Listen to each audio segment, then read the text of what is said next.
being absolutely faded in math class is one thing, but pulling up to school while you're hammered, wasted, absolutely plastered is simply a different ball game. Cause there's lots of people who can properly utilize that Mary Jane on a daily basis. For example, tattoo artists. In fact, I feel like majority of tattoo artists would say, it helps me work better, dude. And I would happily trust this man to do his best work knowing he's baked as shit. However, if this dude was wasted, it's a little bit of a different story. Alrighty, dude, all done. Yo, I asked for a rose, bro. And because of this reason, you would truly have to be a dumbass to go to school drunk. Chains, but the title of the video says going to school drunk. I did, bro. I went to school drunk, but listen, it was no ordinary day at school. No, in fact, I didn't even go in the day at all. I went drunk to the school dance. Meaning this story takes place when the boys and I were in grade 11. It was a Thursday night, the night of winter ball. And as the boys and I were getting ready, you know, looking like some distinguished young gentlemen, I had realized, damn, none of us have any girls to take to the dance. Fuck, you're right. That means we're gonna have to ask a girl to dance, bro. What?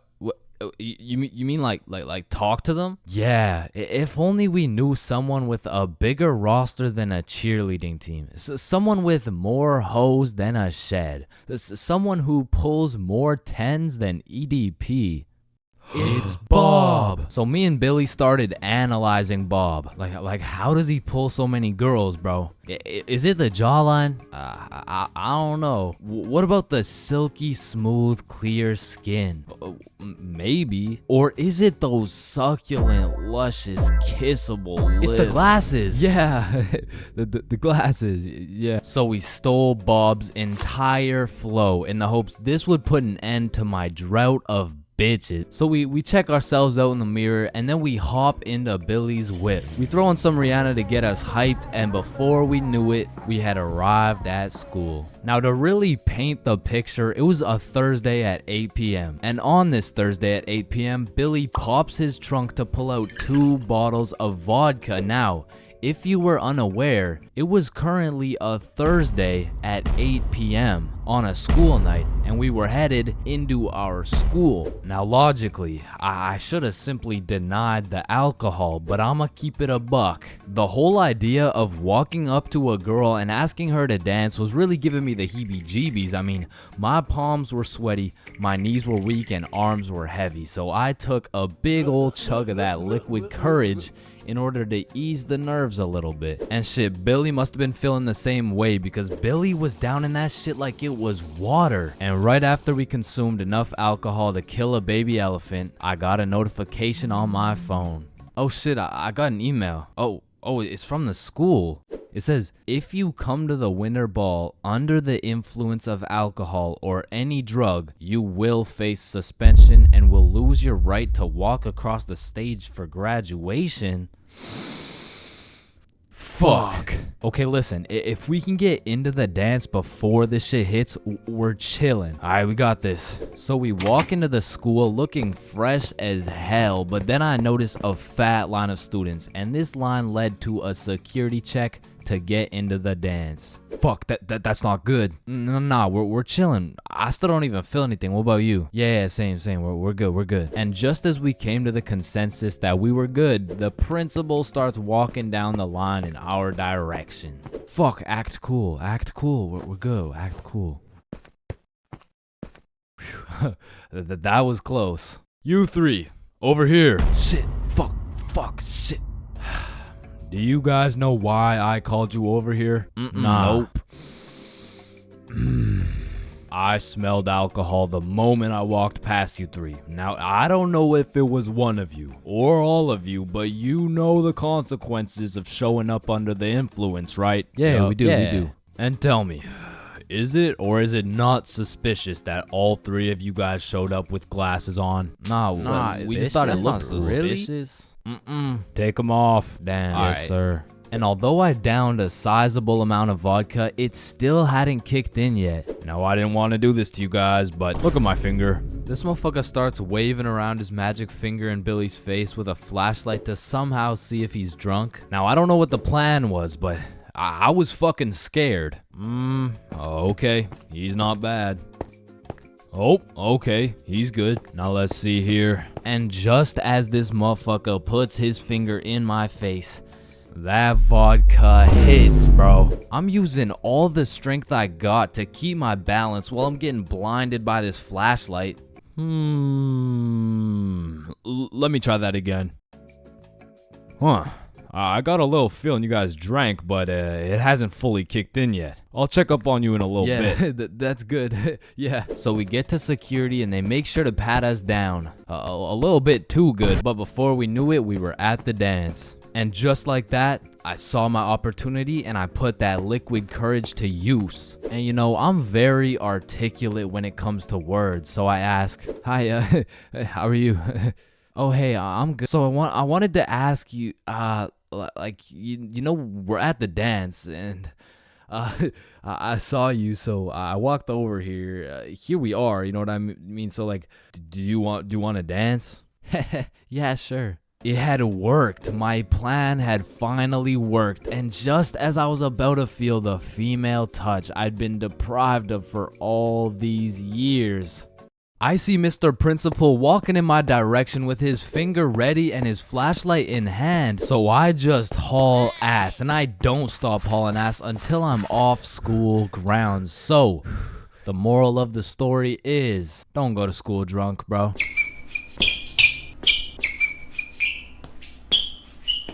Imagine putting in hard work, time, and dedication into saving up for some new shoes. You go to Foot Locker and find the perfect pair. You try them on, you check them out, and you cop them. And even though you spent your last $200 on these shoes, you're happy because you feel fresh as fuck, and these J's might actually get you some bitches. But as you're leaving the mall, a gang of motherfuckers wearing shiesties take those J's right off your feet, leaving you shoeless, broke, depressed, and with absolutely zero bitches. Now personally, I wouldn't let that slide. However, when I was just a young wholesome boy in 7th grade, I still wouldn't have let that slide. But I was weak as shit, so it would have slid anyway. I mean, in 7th grade, I could have got my ass beat by Hezbollah, bruh. I was a walking lick, which is exactly why I got a story for y'all today. So as I said, this story takes place in 7th grade, where I was young, innocent, and built like a string bean, bro. So one Friday night, me, Bob, and Billy were going to this girl's house for the 3-man mission.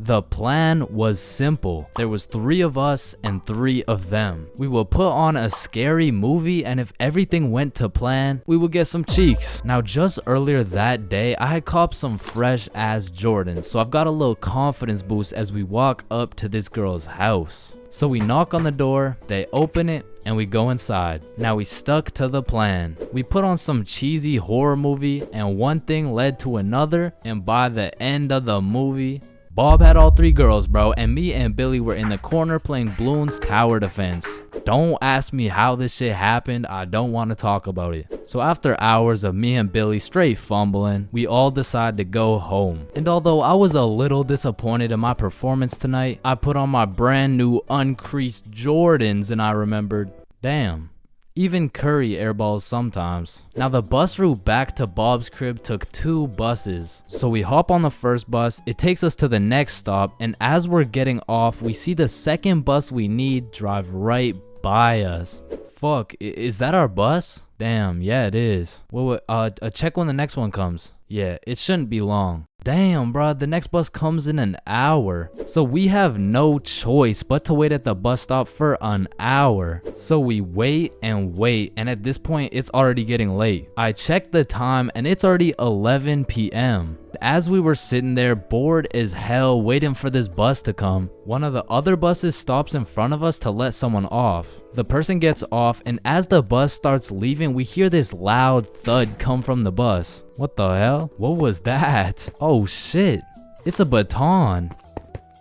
And as we're analyzing this baton that seems to have fallen out of the sky, some motherfucker wearing a shiesty walks up to Billy like, "Give me that shit," and straight snatched the baton out of Billy's hands. And Billy froze up. Bro was scared shitless, straight bamboozled. And the way the bus stop was set up was there was a main road, the bus stop, and behind the bus stop was a small hill with bushes on top. And when I say this shit looked like something out of a movie, I mean this dude wearing a shiesty walks back up to the top of the hill, and a group of 5 other dudes walk out from behind the bush, and they're shiestied up too, bro. They had to have been in at least grade 12, and to a 7th grader, that is scary as fuck. And I was no genius, but as that group of shiesties came out of the bushes looking like a GTA 5 cutscene, I came to the consensus that they were up to no good. Yo, those Jordans are looking my size. And this was the moment I realized I was about to get my shit robbed. So I started analyzing my surroundings and calculating my options. Maybe I can talk my way out of this. Hey sir, how was your day today? Shut up. I said, what size are the shoes? Damn, I can't fight them. It's a 3-on-5, and they got the high ground, and they got a baton, bro. They would knock my ass out and take the shoes. But I'm fast. So if I take a right, then make a left, there's no way they can catch me. Wait, fuck, I can't run. I'd crease my Jordans. And just as I had ran out of options, Billy says the last words I would expect to come out of this man's mouth. Wait, Ethan? Yo, who the fuck? Oh shit, Billy. Oh, I didn't know it was you, bro. Man, Ethan, you had me scared for a second. Damn, man. My bad, pimp, my bad. No, you're good. How's your mom doing? Oh, yeah, she's doing good. Yeah, it's great to see you, man. Yeah, you too, bro. See you around. All right, peace out. Y'all, don't worry. I seen a kid over there with some new forces we could snatch. Oh, yes, sir. I bet. Man, he's a good dude. Nah, bro. He just tried to rob me. Who the fuck was that? Oh, that's my longtime homie Ethan.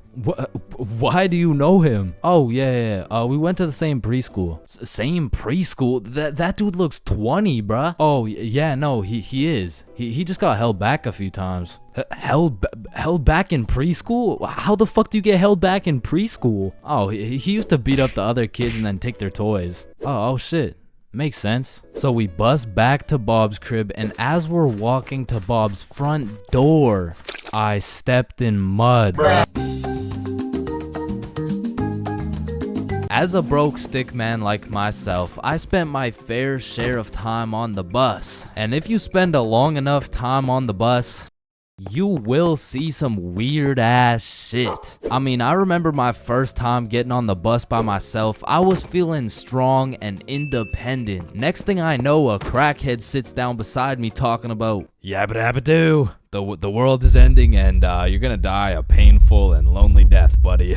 And just like that, I went from strong and independent to shitting my pants. Yeah, bro, the bus is just something else. Like 1 in 10 people who enter the bus are straight gremlins, bro. I'm talking about the gremlins who know the perk is fake, but they still pop it. Now you just gotta sit next to this motherfucker for another 30 minutes while he tells you about the kids in his basement. But to be fair, these gremlins aren't even the worst part of the bus. The worst part of the bus is the energy. You walk in there and everyone just stops and looks at you like they're sizing you up or some shit. And you know who sizes you up the most?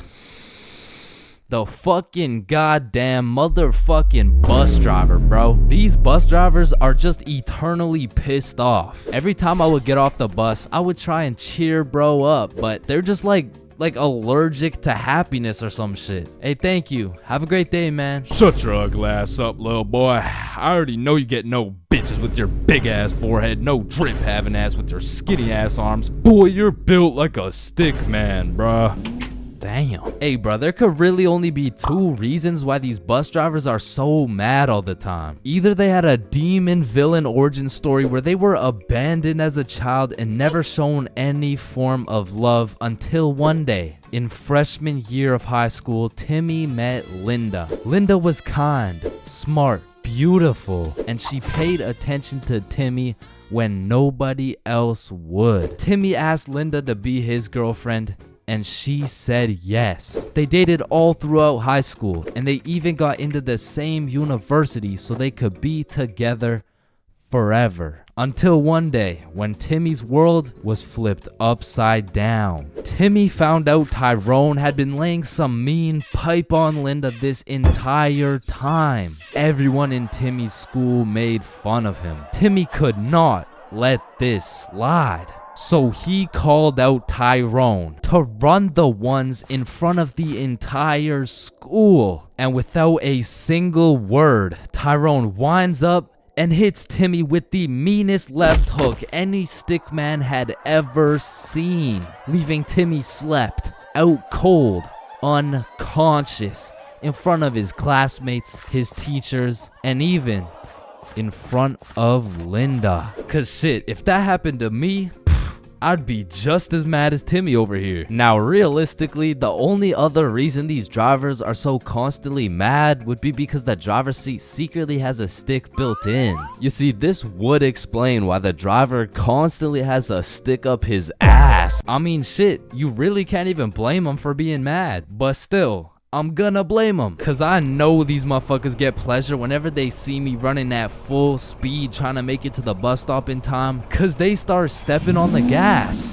Dumbass. To be honest, there's nothing that leaves you more defeated than when you're sprinting to a bus stop, then that shit just cruises on by and everyone on the bus is laughing at you. Damn. Honestly, at that point, I just give up and go home. But it hits a little bit different when that bus is your only way home. And it was the last bus. Cause it's 2 a.m. And now you gotta bunk up with the gremlins on the side of the street. All because that goddamn bus driver had a stick up his ass.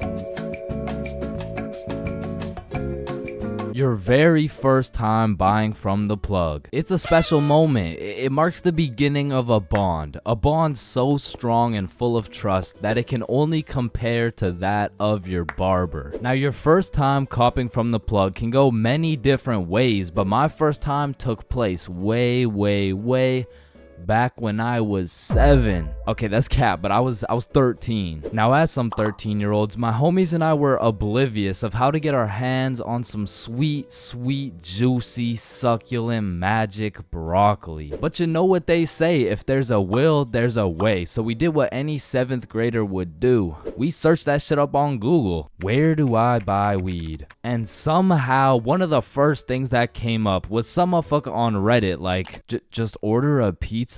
The pizza delivery guy stands a 78% chance of being baked. Just ask him where to find some gas. Simple as that, man. Yo, Bet. So we call up Little Caesars like, hello, can I get a medium pepperoni pizza, please?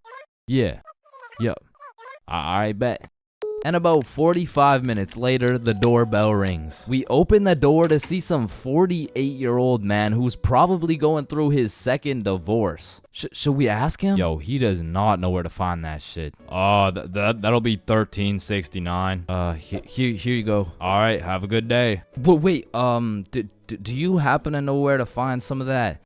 Some of that good dope? Good dope? Oh, I see what you're saying. If you wanted some ranch dip, just say that. Nah. What he's trying to say here is, do you know where to find some of that good shit? Oh, you want some good shit, huh?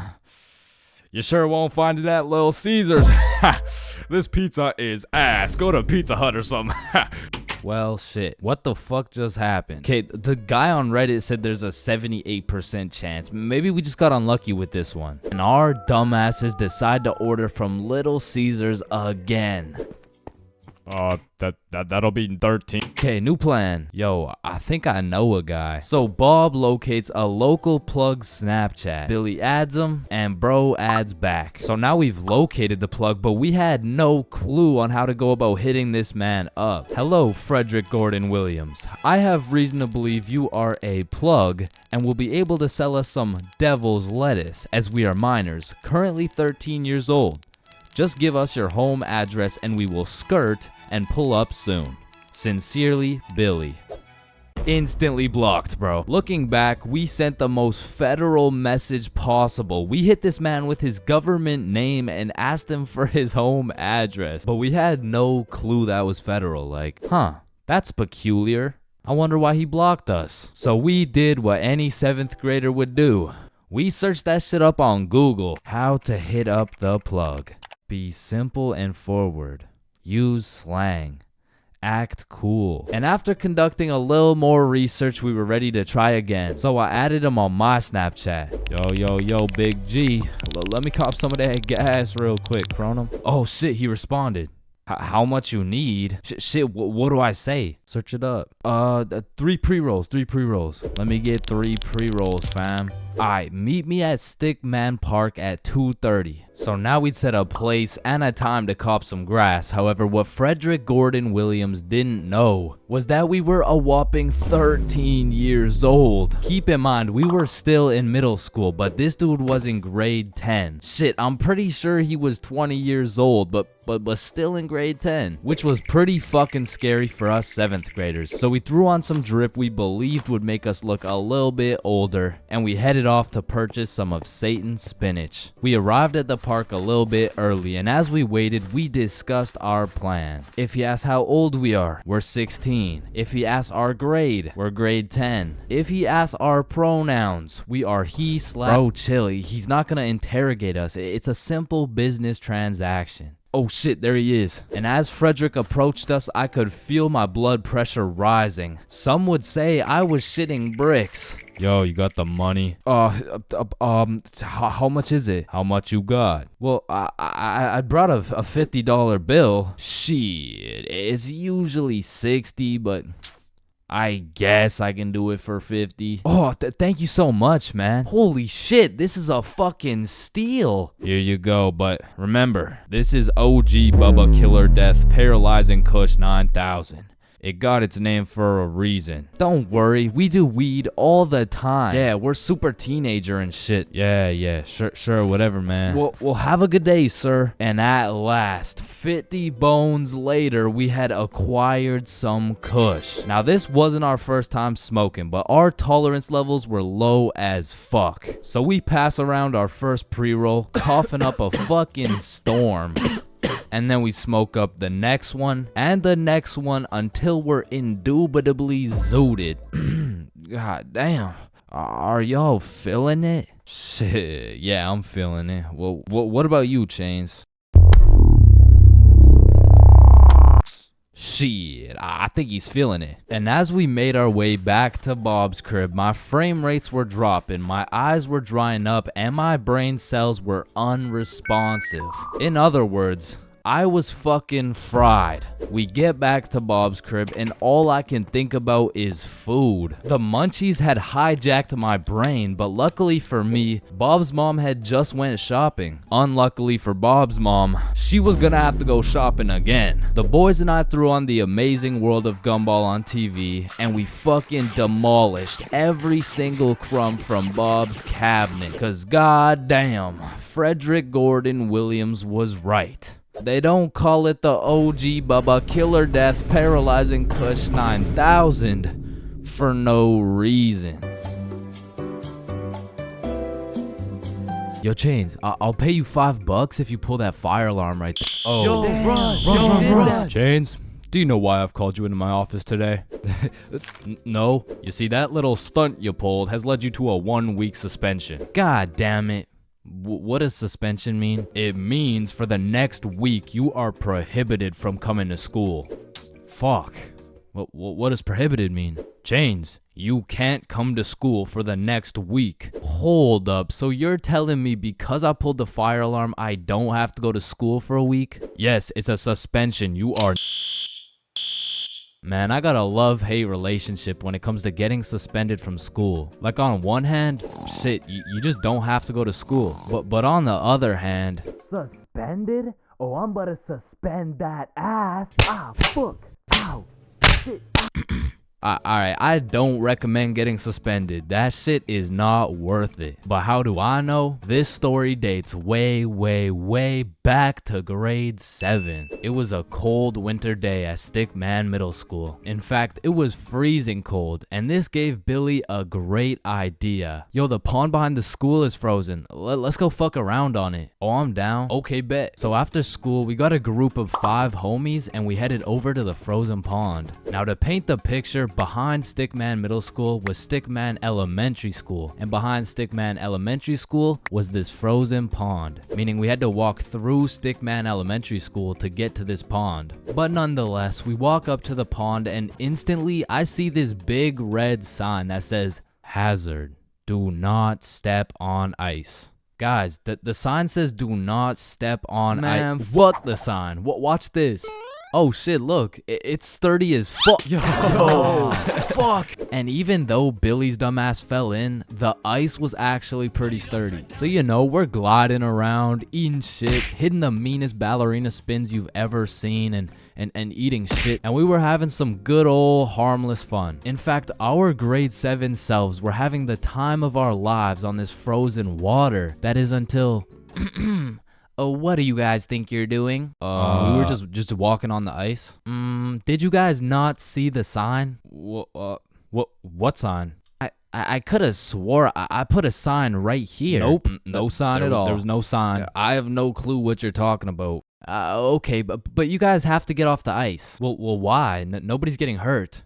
Yeah, we're safe. Okay, it's your choice. You're gonna regret this. So we continued with our ice skating antics for approximately 10 more minutes. Until the same lady came back up to the pond, but this time she was equipped with a Sony Alpha A7 mirrorless digital camera with the extendo lens. In other words, she was quite literally about to catch us in 4K. But at least she doesn't know what school we go to. Hey, what school do you guys go to? Not Stickman Middle School. Absolutely not. No, definitely not. Fuck, she knows. We had to think quick. How are we gonna smoothly get out of this situation without getting in trouble? So we called a boys emergency meeting. We huddled up and discussed our best plans to get out of this situation. And after combining all of our genius grade 7 brains, we made the ultimate plan. If we started mooning the camera, it would then be illegal for her to take pictures of our middle school cheeks.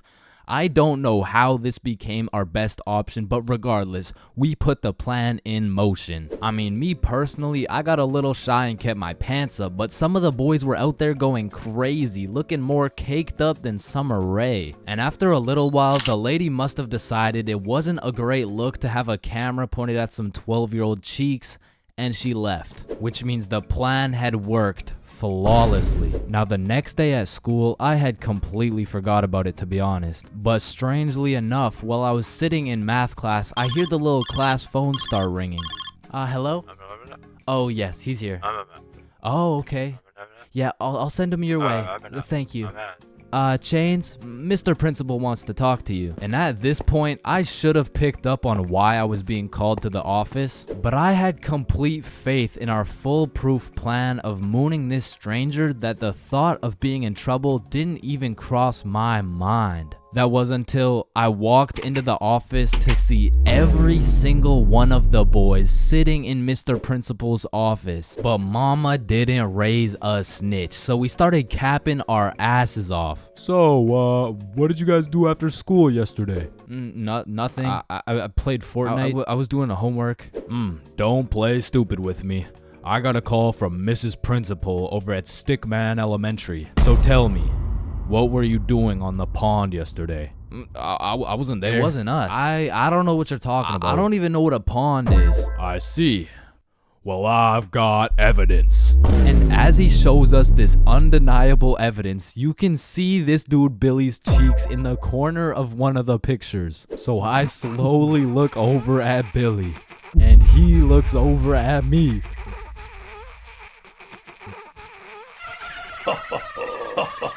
If you don't stop laughing right now, you're all suspended.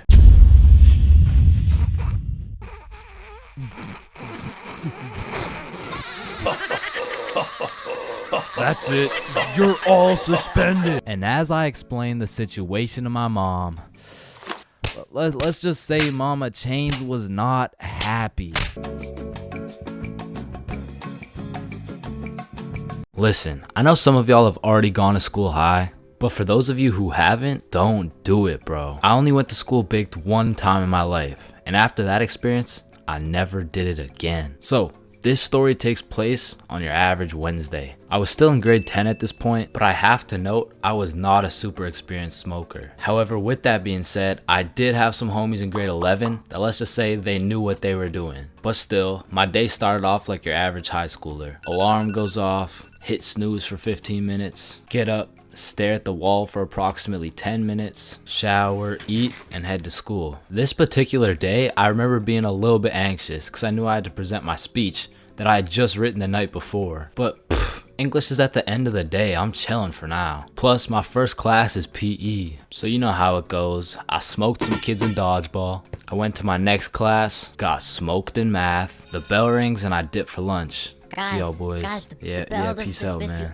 I do. So I link up with the gang for lunch, and we kind of mob around the school for a minute, but we end up just chilling in this forest right outside our school. And this is when one of my experienced friends whips out that Zaza. We'll just call him Jimmy for now. Jimmy just asks everyone, "Are you dudes trying to smoke?" "Yeah, for sure." "Hell yup."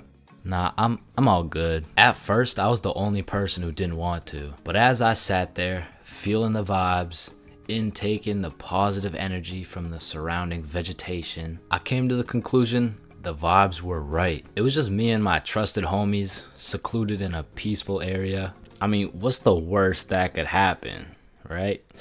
And man, when it comes to drinking, I'm a certified heavyweight champion. But for whatever reason, when it came to smoking, I had the tolerance of a newborn baby. But then again, what would I look like taking this lil ass inhale? So I did what any dumbass individual would do.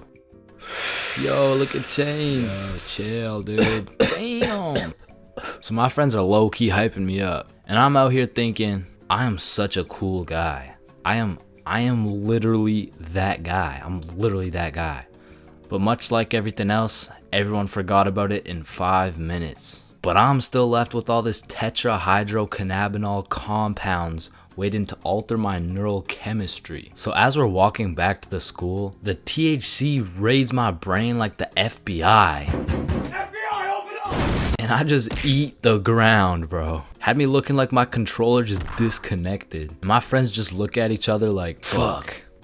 Maybe you should just go home, bro. Yeah, dude. There's no way you'll be able to go to class like this. So we make our way over to this bench outside, and I'm weighing out my options. I'm trying to find the best scenario to get out of this alive. I narrowed it down to roughly 2 options. I can either go home, get whooped by my mom, and get grounded for another 1.5 years, or I could thug it out, just go to class, running the risk that my teacher might find out I'm baked. So me and my friends are brainstorming, using the good old pros and cons method. Going home. Pros. Cons. I will get whooped. Staying at school. Pros. Cons. I might get whooped. Staying at school it is. The bell rings, my friends wish me good luck, but my next class was science, and I had the #1 homie in that class. Bob. So Bob is just being a W mans. He's absolutely carrying me in this group science experiment while I'm literally passed out sleeping on the desk. Bell rings, Bob wishes me good luck and dips. Now I'm all on my own, but I just got 1 more class. I'm almost done. What class do I even have again? Oh yeah, English, right? So I make my way to English. I sit down. All right, so today we're doing our speeches. And my English teacher was the type of teacher who loves to catch people lacking and just put them on the spot. So of course, he sees me on another planet and decides to call me out. Chains, how about you go first? I'm not prepared. Just get up there, bud. Okay. Alright, whenever you're ready. Chains, you can start now. Okay. So my speech is like, it's about the topic of the speech, it's dinosaurs. So Tyrannosaurus Rex has short arms. Yeah, it changed. Don't worry about it. You can sit down. You could just go tomorrow. It's all right. Thank you. Thank you. Yeah, man, this is why you don't show up to school high, bro. Damn, light bulbs were such a good idea that they became the symbol for good ideas. God damn, I just spilled my water. What? Why does water make clothes darker if water is clear? What the fuck? Yo, there's two guys coming. On me, on me. Oh, I clapped his ass. Yo, Billy. Yeah, what's up? You see that lamp right there? Yeah. What about it? That lamp in the video game uses real life electricity. Whoa. You know what I just realized? When a morgue worker dies, he still goes into work the next day. Bro, how could he go to work? He's dead. Oh shit. Oh, whoops. Just dropped the soap. Wait, when you drop the soap, does the soap get dirty or does the floor get clean? Wait, guys. Since I'm alone, I'm the only person in the world to ever see this peanut. Nah, I saw it too. Who the fuck are you? Yo, when did you get so much money? Man, it's the money my grandma inherited me before she died. Yo, that's low key like when your homie dies in Fortnite and you pick up his loot. Come on, bro, my grandma's dead. Not cool. You right, my bad. Man, imagine the guy that discovered milk and think about him convincing someone else to drink it. You did what to the cow? No, trust me, it's good, just drink it. Wait, you drink it too? Yeah, it's really good, look. Aw, hell nah. Damn, bro, mosquitoes are some brave creatures, considering those jits got 1 HP. Facts. Yo, Chains, you need your parachute to skydive. No, you don't. You just need a parachute to skydive twice. No, Chains. Well, what the fuck? Why did you just break my mirror? Well, actually, mirrors don't break. They simply multiply. Oh. Damn, bro. We're all just some walking nut for real. Facts. Damn, for real. It's crazy. It's true though. Oh shit. I'm on fire. If you really think about it, you're not on fire. Fire is on you. Call the fire truck. Wait a minute. A fire truck is actually a water truck. Oh, god damn, just call the truck. Jesus. Bro, I was on fire. Why didn't you just call the fire truck? First of all, you weren't on fire. The fire was on you. Second of all, it's a water truck. Bro, I got the munchies. We should cook some cookies or something. Nah, you don't cook cookies. You bake them. What? Then why are they called cookies? Shit, I don't know. Cookies are just cookies. No, that's like saying you cook bacon instead of baking it. Well, actually, you do. What the fuck? Bro, what keeps the hot dog in like hot dog shape? It's like meat inside some animal intestine casing or some shit. Okay, so it's hot dog meat inside animal casing, right? Yeah.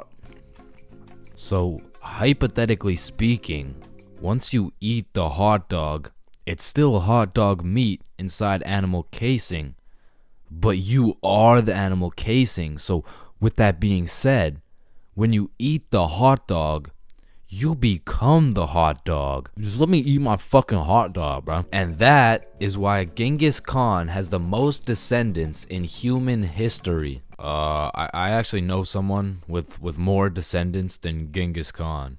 Well, that's impossible. Who could possibly have more descendants than Genghis Khan? Genghis Khan's dad.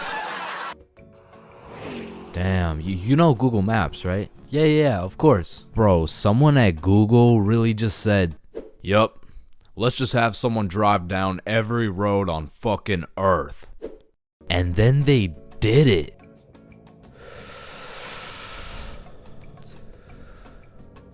You know how concrete and glass are both made out of sand? Yeah, what about it? So if concrete and glass are both made out of sand, does that make skyscrapers just really big sand castles? Yo! How tall is the tallest person in the world? I don't know. Let me check. God damn, he's 8'1". Holy, you know what I'm thinking? Yeah, imagine getting railed by this absolute. No, I was thinking at one point the tallest person has experienced the height of everyone else in the entire world. Holy shit. Paper has 6 sides. Shh. Like we're really just some talking nut for real. Facts. No cap. Damn. Just some breathing semen for real. That's crazy. For real. It's facts. So true. Damn. True. For real. Hey little man, what do you want to be when you're older? I want to be a doctor and cure aging and all the diseases. Well, if one day we cure all the aging and all the diseases, then we will all die painful and horrible deaths. I still don't understand why it's a chair. It just doesn't make any sense. Yo, you know what I just realized? What? The size of your hands is the font size you use in sign language. Oh shit. That motherfucker Shaq must be talking in all caps. Sir, I am very sorry to inform you that you are bleeding internally. Wait, I'm bleeding internally? Yes, we will need an immediate operation, and we will have to. Oh, no. It's all good. Internally, that's where the blood's supposed to be. No, sir. Where are you going? This is an urgent matter. Get back here. You're in critical condition right now. Yo, can you pass the Apple charger really quick? Yeah, for sure. Yo, what if Apple chargers were called apple juice? Whoa. Damn. Yo. Apple juice? Bro. You know what I just realized? You can drink a drink, but you can't food a food. Nah, that one was ass. Yeah, you right. Like, I mean, we're literally just semen that can talk. So true. Facts. That's Facts. so crazy. For real. Yo, when you put your socks on inside out, the entire universe is wearing your socks, except you. Fuck. Yo, look, it's a unicorn. Damn, it's got a really unique horn. Unique horn? Unicorn. Unique horn. Unicorn. Unicorn. Unique horn. Unique horn. Unique horn.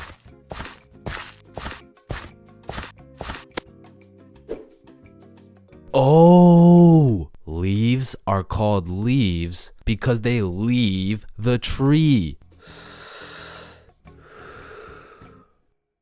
Holy shit, I got an idea. Can you pass me the wrench?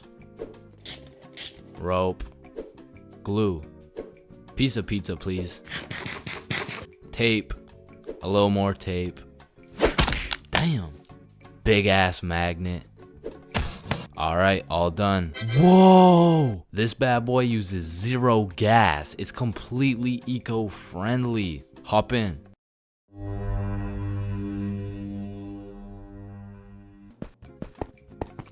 Oh shit, there's a penny. Bro, there's no point in picking up a penny. It's literally worth 1 cent. How much do you make working at Wendy's? 15 an hour. Oh, okay. So you see, there are 3,600 seconds in an hour, and because you make $15 an hour, that is exactly 0.416 pennies per second. So with this being said, the second it takes to pick up this penny off the ground is a net positive outcome. Oh, okay.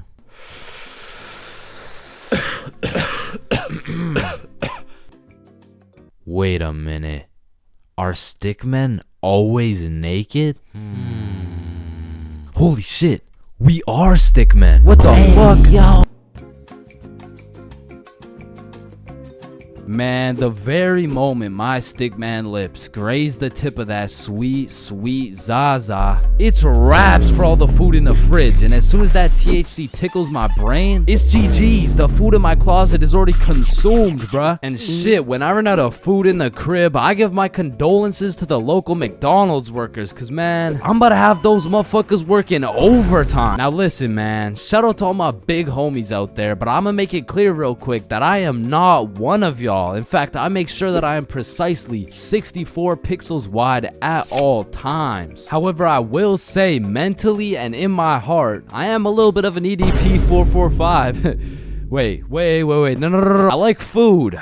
What I was trying to say is that I like food, and usually I can resist food, but once that devil's lettuce gets a hold of my brain, I become a certified fat ass. I'm talking 750 pixels wide at least. I'm eating anything in sight, and as soon as I run out of food, I go to a new site and eat everything in sight again. And honestly, this shit is becoming a problem, bro. No shit, buddy, your arteries are clogging. Yeah.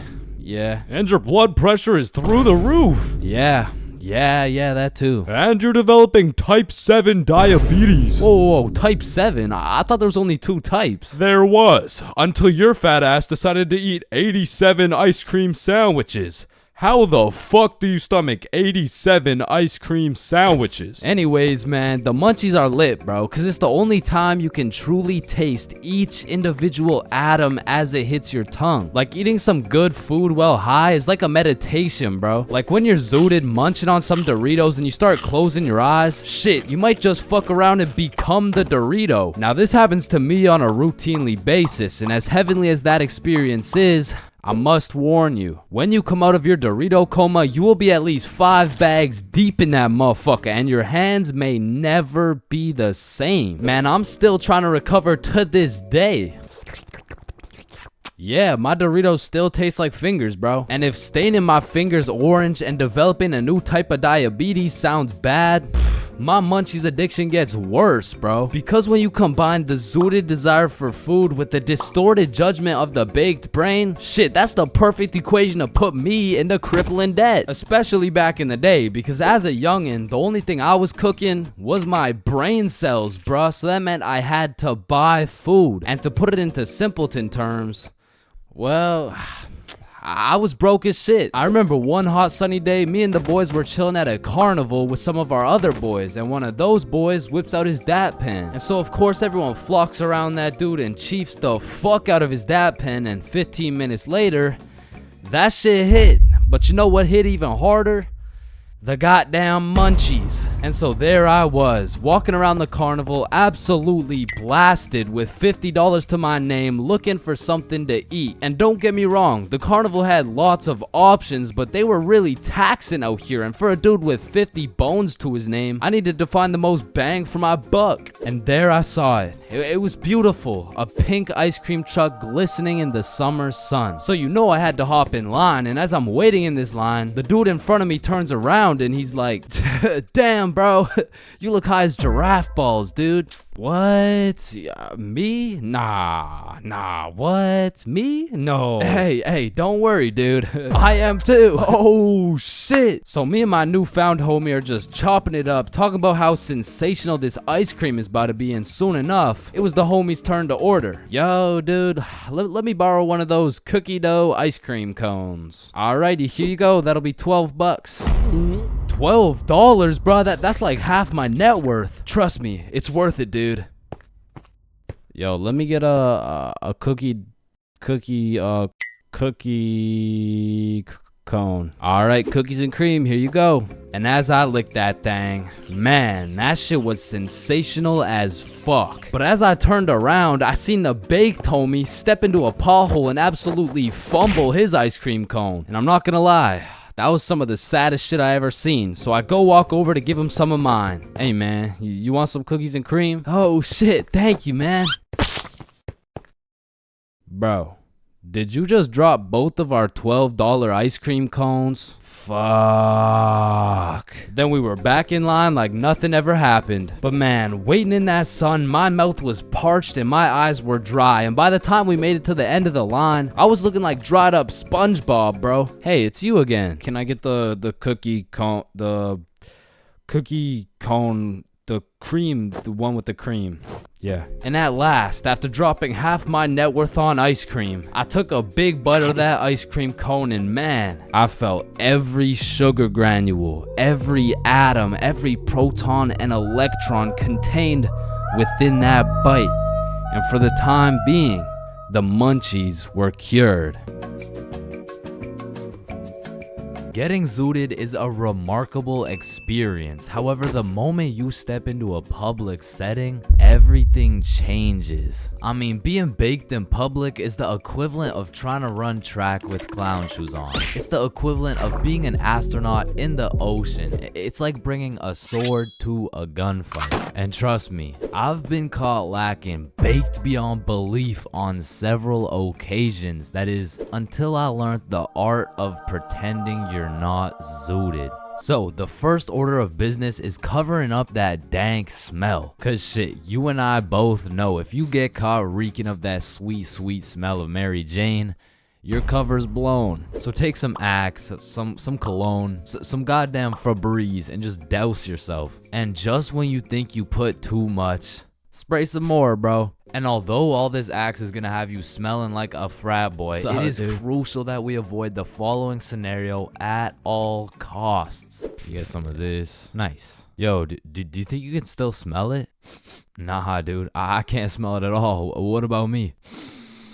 Shit, it's like we didn't even smoke. But truth be told, both of these motherfuckers smell like weed, bro. The next order of business is those goddamn bloodshot eyes. I'm not gonna lie. Those eyes of yours are a dead giveaway, bro. I mean, you look fucking obliterated. Like, go look in the mirror. What the hell? Yeah, we're gonna need some eye drops real quick.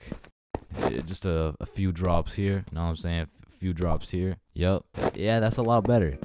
But you know what? For a little safety measure, throw these hoes on. Damn. Now you're looking sober and fresh as fuck. But how are you feeling? Your mouth's a little dry, huh? Well, I got just the thing for you. You see this? Yeah, shit's called water. It's gonna help you with that cotton mouth and it'll keep you hydrated.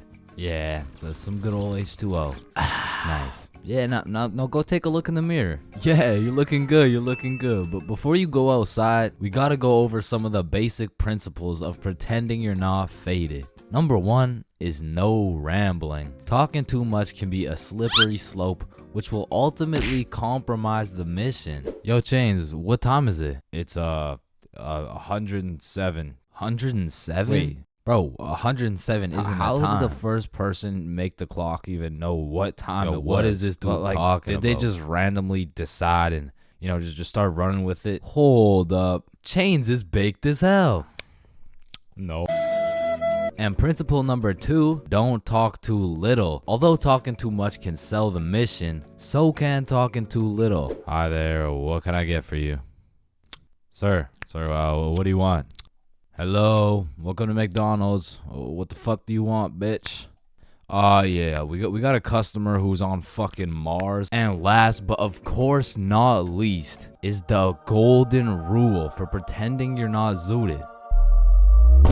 Just say you're tired, bro. It's undefeated. It works like a fucking charm. It hasn't failed you yet. Failed him yet. Chains, have you been smoking the devil's lettuce? Nah, I'm just tired. Oh, okay. Hey, were you just smoking in the bathroom?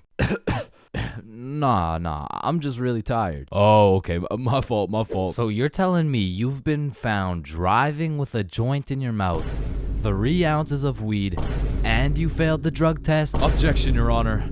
My client here, he was tired. Innocent. He's proven innocent. He's good. So with all this being said, I think you're ready to go out. Well, where are you going anyways? What? You're going to your grandma's 89th birthday? Ah, shit. Good luck with that, man.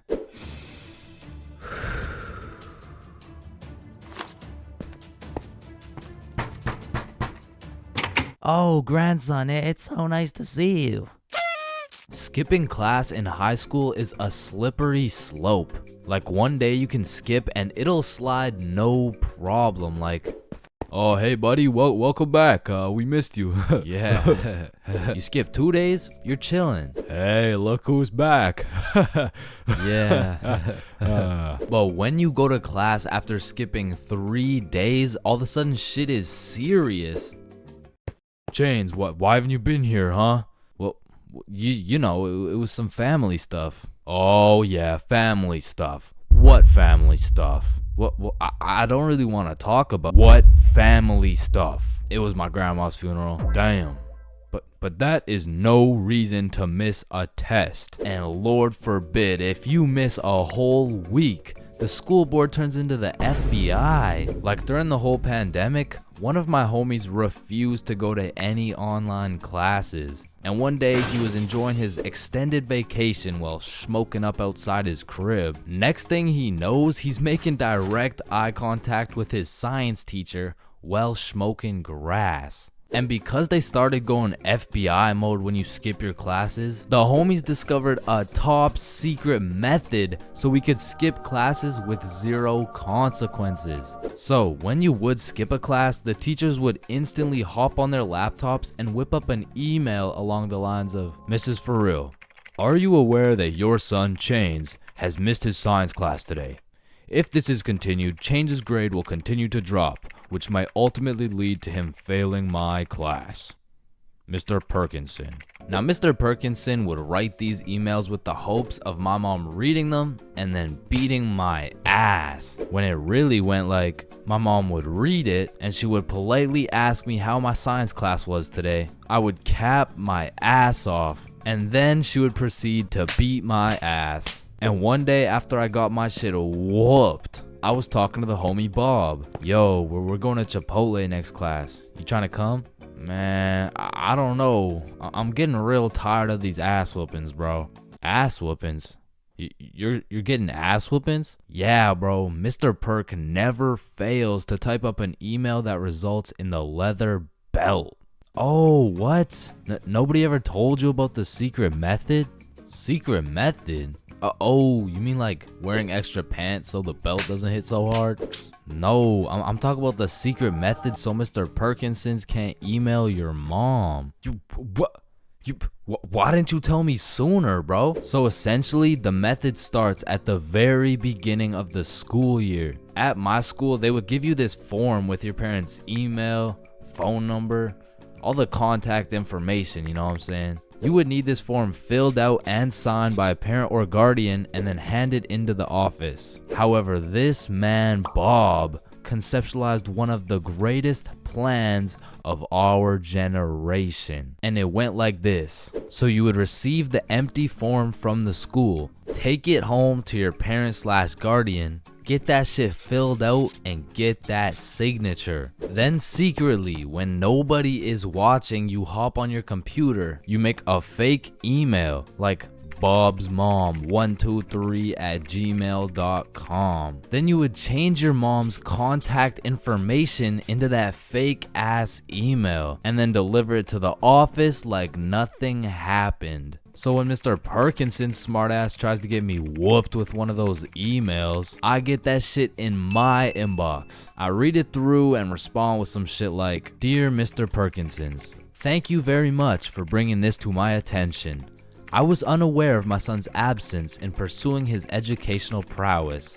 I will discipline him with a punishment that may or may not involve me whipping the absolute shit out of his tushy. Thank you, Mr. Perkinsons. And I already know this dude, Mr. Perkinsons, was reading that email like, oh, yup, he is definitely getting his ass beat tonight.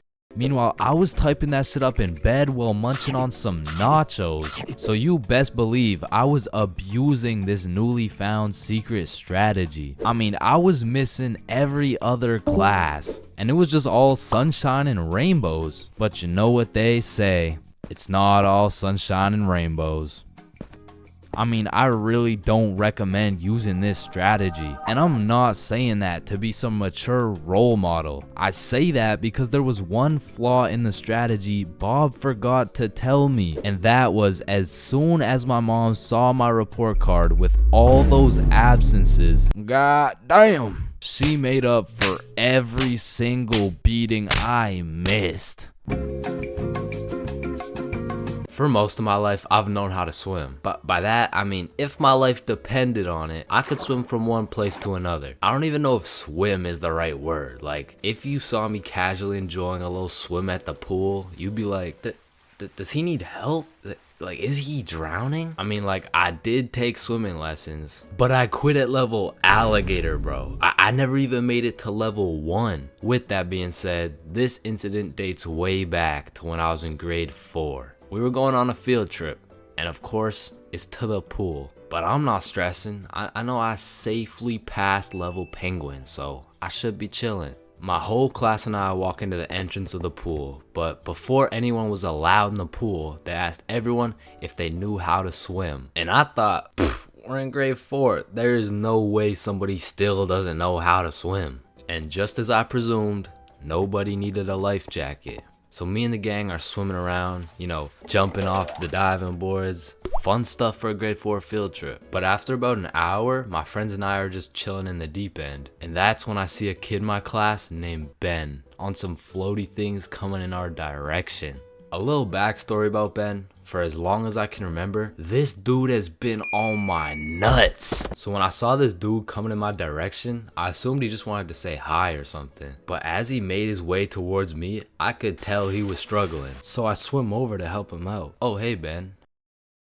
How are you? This kid jumps off the floaty thing onto me. And this man has the meanest grip on me. Pause. Well, this shit had to be some sort of attempted murder, bro, because he had me in a chokehold and his legs were wrapped around my arms. But they did not prepare me for this shit in level alligator. So instantly I start sinking and I hit the bottom of the pool. Keep in mind, Ben is chilling on top of me with his head out of the water this whole time. So I jump off the bottom of the pool just enough to get my head out of the water for a few seconds. Ben, get off me. And when I look up, I see this dude Ben with the straightest face in the world. Like this motherfucker has no clue I'm out here fighting for my life. And he says in the most monotone voice, "I can't swim." Ah, hell nah. I'm trying to fight him off me, but keep in mind my arms are tied up. So I gather all the strength out of my skinny ass grade 4 legs. And I jump just enough to get my head out of the water again. Lifeguard, help! Oh, you guys, stop playing around in the pool. That's it. I'm fucked. I'm dead. And out of sheer anger, I decide, fuck it. If I'm dying, you're dying with me. I duck as far as I can under the water so both me and Ben can't breathe. But I'm running out of air. I start to get lightheaded. Man, that's crazy. This is really how I die, huh? And just as I had lost hope, my main man Bob comes in on some Superman shit, pulls Ben off me, and swims me over to the shallow end. I cough up some water, but eventually I catch my breath. So that's the story of how I almost died. And it's also the story of why I owe my life to Bob. April 20th.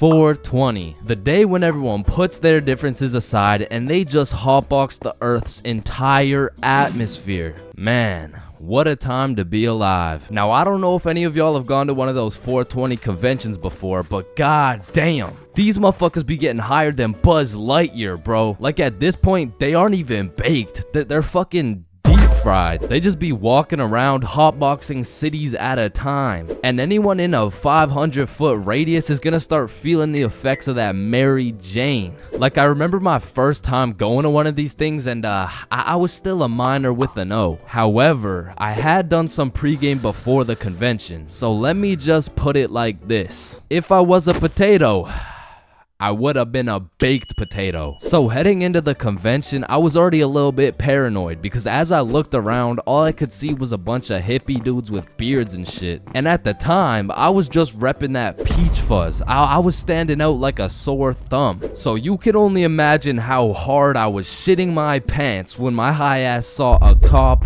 walking in my direction. I instantly started brainstorming how I was gonna outmaneuver this cop so he doesn't send my ass to jail. So boom, busted a right, dropped the shoulder, hit a left, and I ran into this crowd of people. And I don't know about y'all, but for me, whenever something remotely scary happens while I'm zooted, I'm gonna be paranoid for the rest of my high. So in my high ass brain, I'm like a wanted criminal. I got 5 stars right now. So I'm out here constantly scanning the area for 12, right? But I start to make some notable observations. I realize half these motherfuckers are wearing sunglasses, and it's not even sunny. Like, how the fuck did I miss the memo this bad? But luckily for me, there's hundreds of dudes selling overpriced random ass shit. So it really didn't take long for me to find a dude selling sunglasses. And even though it was 25 bones for these shitty ass sunglasses, I still cop them so I can hide my identity. And of course, the glasses have the devil's lettuce plastered all over them, but I'm El Chapo level wanted at this point. So I'm doing anything I can to hide my identity, including dropping my life savings on these dog shit glasses. So I'm out here pushing through these groups of people, but I'm keeping it low key. And as I'm scanning to the right of me and to the left of me, my dumbass pretty much walks right up to a cop. And the moment I realized that homie was right in front of me looking at me,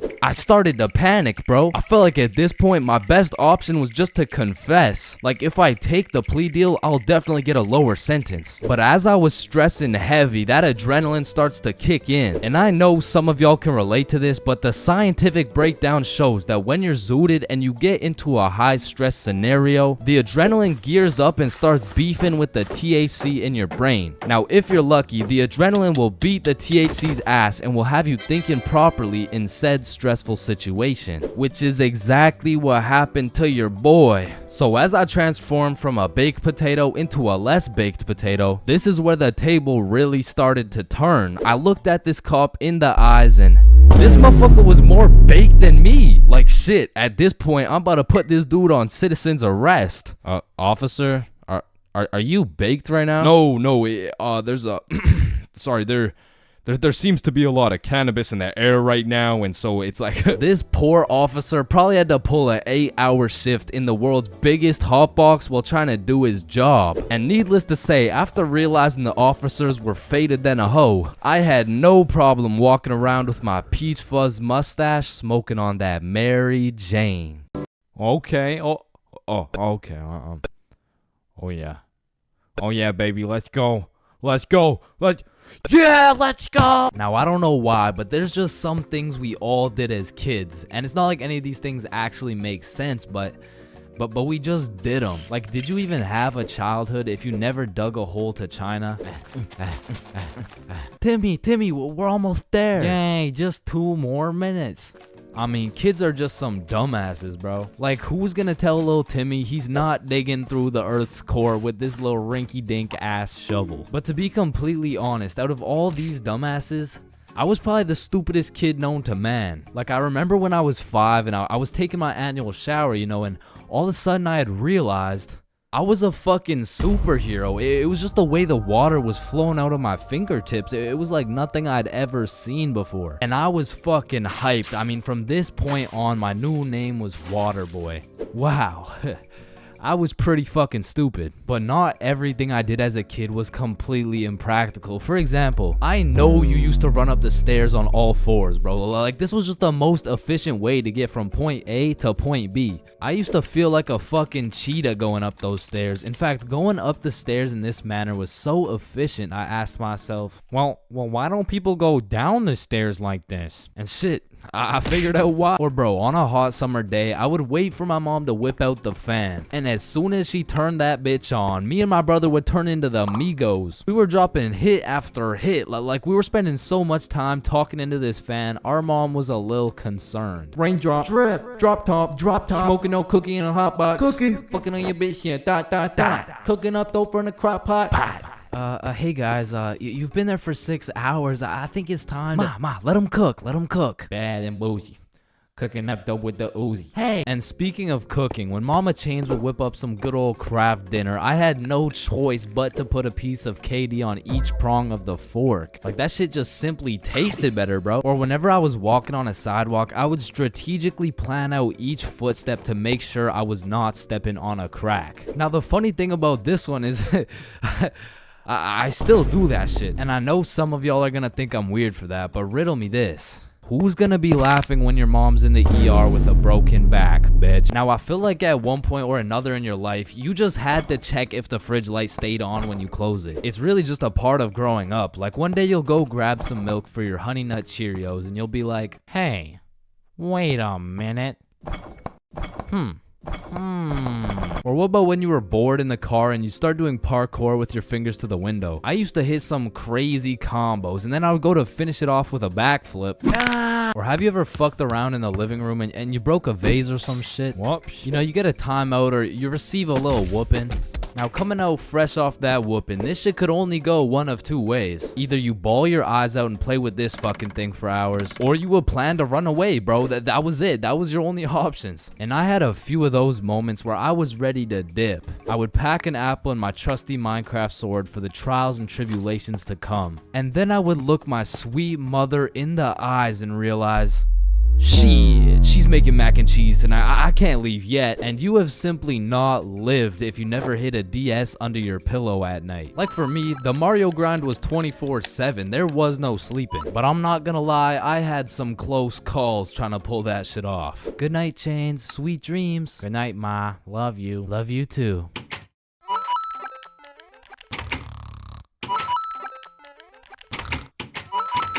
Fuck. And goddamn, bro, in grade 1, we would be doing anything but schoolwork. Like, we'd be poking holes in our erasers, injecting heroin with mechanical pencils, drawing this shit, and breaking this shit off mechanical pencils. I'm not gonna lie, you still gotta keep me away from those things, because if I see them, I will break them. And yo, I'm not gonna forget you motherfuckers who used to put glue on your hands and let it dry so you could peel it off. Like, bro, you're weird for that shit. I'm not gonna lie. But I did used to love crafting the biggest marker sword you could and have a duel. And I don't know why, but I always used to carry around this tiny ass pencil. Like, I never actually used it, but I always had it. And I used to flex it too, thinking it was cool or something.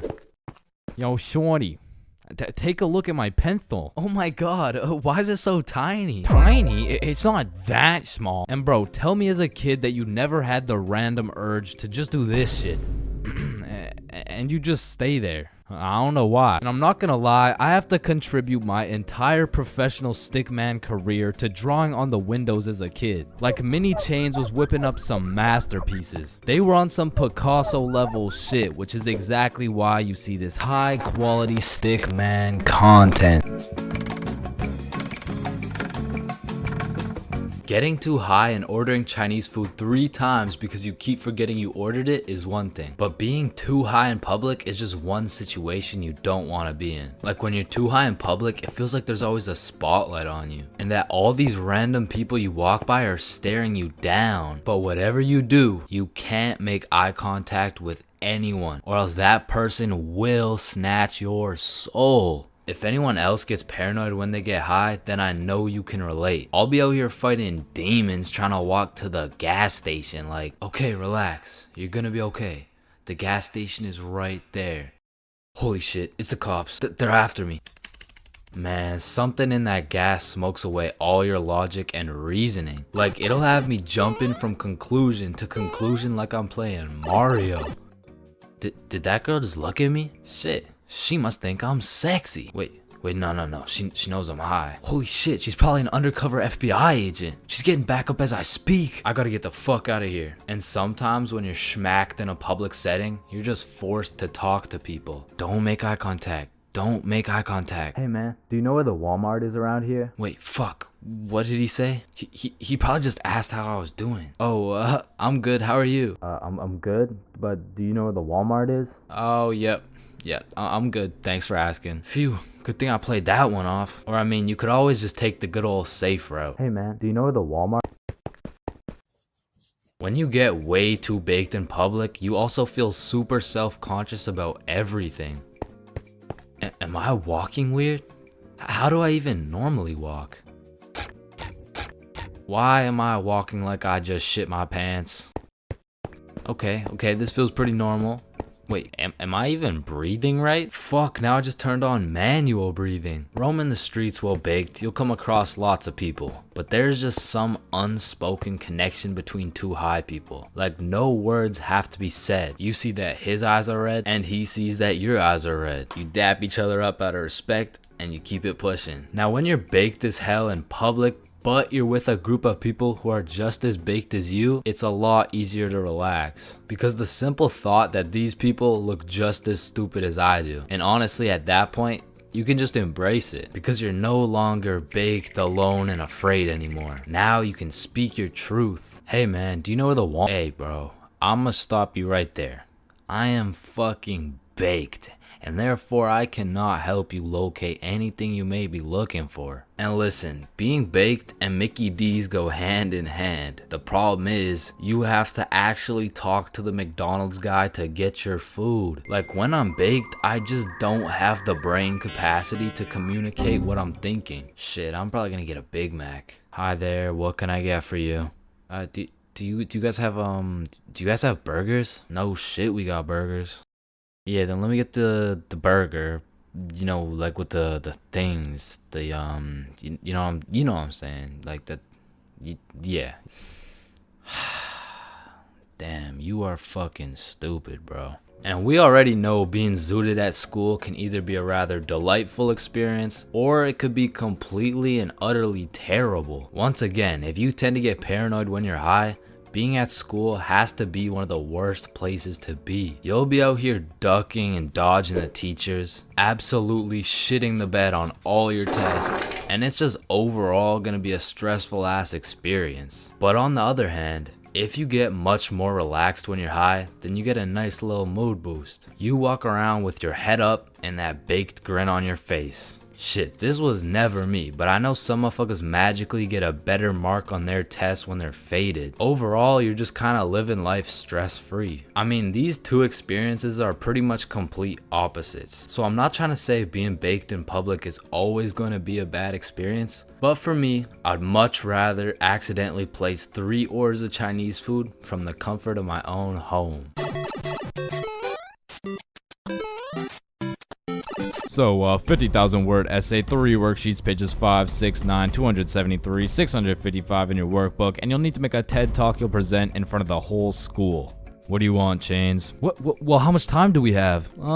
Everything needs to be handed in at 12 p.m. on Thursday or you'll get a 0.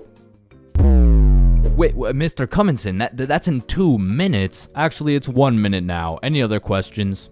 Yeah, can I go to the bathroom? Fuck no. Sit down, Jeremy. Oh, okay. Man, imagine being a high school teacher, bro. Like, as soon as you hit the ripe age of 5 years old, they throw your ass into school, and you just don't make it out until you're like fucking 65. And when I was younger, I always used to wonder, like, why is Mr. Cumminson so angry all the time? But as I got older, I realized I would be pretty fucking pissed if I was in the exact same spot I was 40 goddamn years ago. Which brings me to the first type of high school teacher, Mr. Angerson. This is the type of motherfucker whose wife divorced him 7 years ago, and he takes his heartbreak out on the students.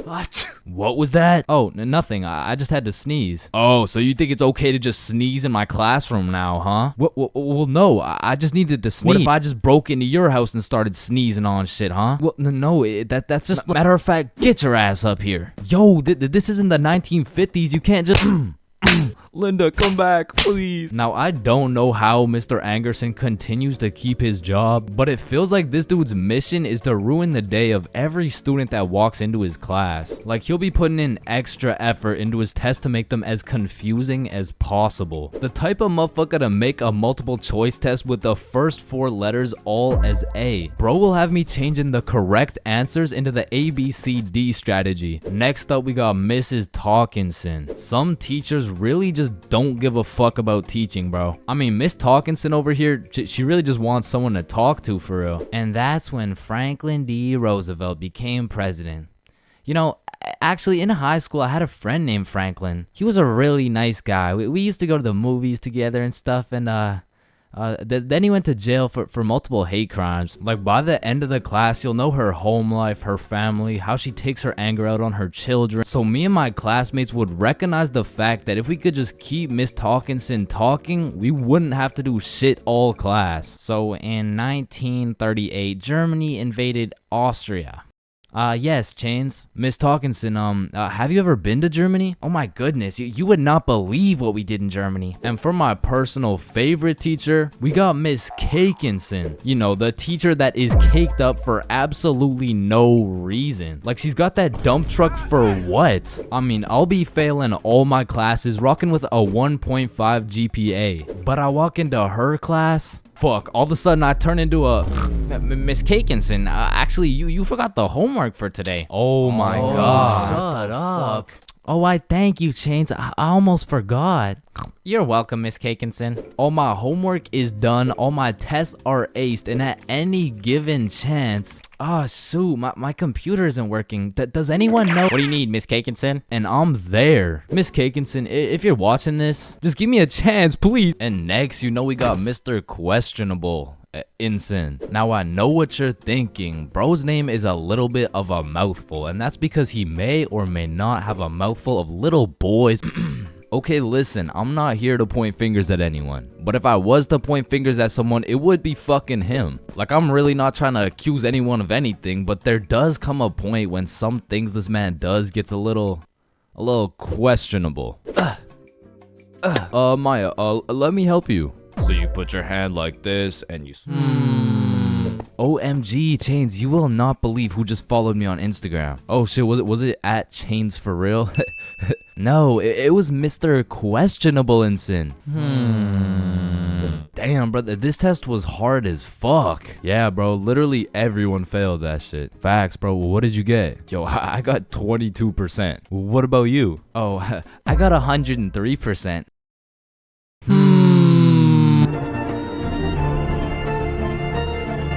Everyone experiences being drunk differently, and it can change from time to time as well. But I'd say most people fall into a few general categories, one of which is the aggressive drinker. These people have to have pent up and saved anger for years. They just decide to let it all loose when they take a sip of alcohol. I feel like they might even just be using drinking as an excuse to sock someone in the face. And the main problem with aggressive drinkers is there's always at least one of them at every function. Sometimes they can be tamed, but if you just let them do their thing, then the function just turns into the Battle of Vimy Ridge, bro. You don't want your friends to be aggressive drinkers, because when they do something stupid, you just have no choice but to back them up, because that's your homie.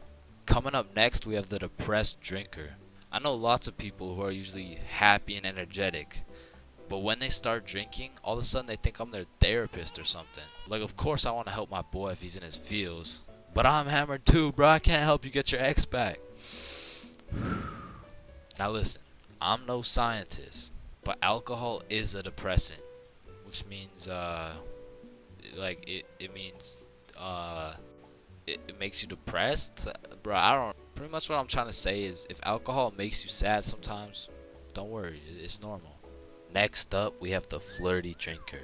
Now these types of people are a common appearance at parties. They just kind of stumble over to someone and just start spitting game. One thing I do respect about flirty drinkers is that they're perseverant, bro. When they get rejected by someone, they just take it like a champ and keep pushing to the next one. Usually flirty drinkers go rotate around the party and try for their first few contenders, but eventually at the end of the night, flirty drinkers will end up attracting other flirty drinkers, then boom, everyone's happy. And come on, everyone knows the I love you guy. Man, I love you, man. Nah, like, I don't think you understand. Like, I really love you, man. And whatever you need, I got you, bro. And I just really love you, man. Bro, who the fuck are you? And of course, we got the designated driver. Next, we got the loud one. Hey, bro, sometimes the alcohol just makes people talk way too loud. In some settings, it'll slide. But in other settings, at parties, these are usually the type of people to be in the mosh pits because they're always super high energy, and sometimes they can be kind of annoying. Man, who would be this type of drunk, am I right? Alright, it's me. And if anyone else is this type of drinker, I know you can relate. When you wake up the next morning, not only you get hit with the hangover, but your voice is just completely gone. And I'm not even usually a loud person, but man, alcohol just works its magic and has me yelling like Kai Cenat. Hangovers being this type of drinker has to be one of the worst. I guess next to aggressive drinkers, you know what I'm saying? Anyways, we're moving on. You also might have encountered the philosopher. I couldn't tell you why, but for whatever reason, after taking 5 shots, some motherfuckers just become a philosopher, bro. They just have philosophical questions coming out of nowhere. And they low-key be spitting too. Hey man, love doesn't even exist, bro. It's all just an illusion. Love is just a chemical reaction that occurs in your brain that was programmed to make us inclined to reproduce. Next up, we have the OD, overdrunk. This is the 7th and final stage of being drunk. If you've seen the 7 stages of drunk video, you'll know exactly what I'm talking about. But some people are just prone to drinking way too much, and somehow they always find themselves blackout drunk. But yeah, there's not much to say. They're pretty much just unconscious. And of course, we have the chill drinker. These people are just pretty neutral. They just be talking at a normal volume about normal stuff. And honestly, these people are just overall enjoyable to be around, especially when you're drunk. Let me know in the comments if I missed anything, and also let me know which type of drinker you are. Chug, chug, chug, chug, chug, chug. Yo, Bro, God, you're no crazy, way, just bro. one more. No way. Yeah, Oh, let's shit. go. Are you good? Damn. Blacking out drunk. It's not a fun experience. In fact, it's on the list of the top 3 worst things to experience, ranked just below giving birth. Now, if blacking out drunk is so bad, you may ask yourself, why do so many people do it? And truthfully, there are only a few reasons why one would inflict such a brutal pain on their liver. The first reason is impatience. Some motherfuckers just can't wait the 15 minutes it takes for alcohol to kick in, so they slam back one too many shots. And when that shit hits, that shit hits. Or secondly, peer pressure. I mean, to be fair, you will look cool as fuck for those 3 minutes where you're down in a bunch of vodka, until you're lonely, gurping into the toilet, reconsidering your life decisions. Or because it's yet another Valentine's Day, you will spend locked away in your room, drawing little stickmen on your computer because you get absolutely zero bitches. Wow, so relatable, am I right?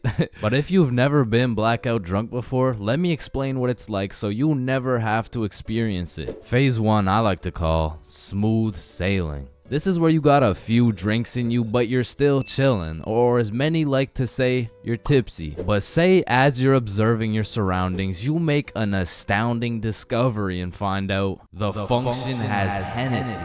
That shit will take you straight to phase 2. Sauced. At this point, you're just drunk, bro. You're doing some fuck shit, you're saying some fuck shit, and Lord knows you're probably thinking some fuck shit.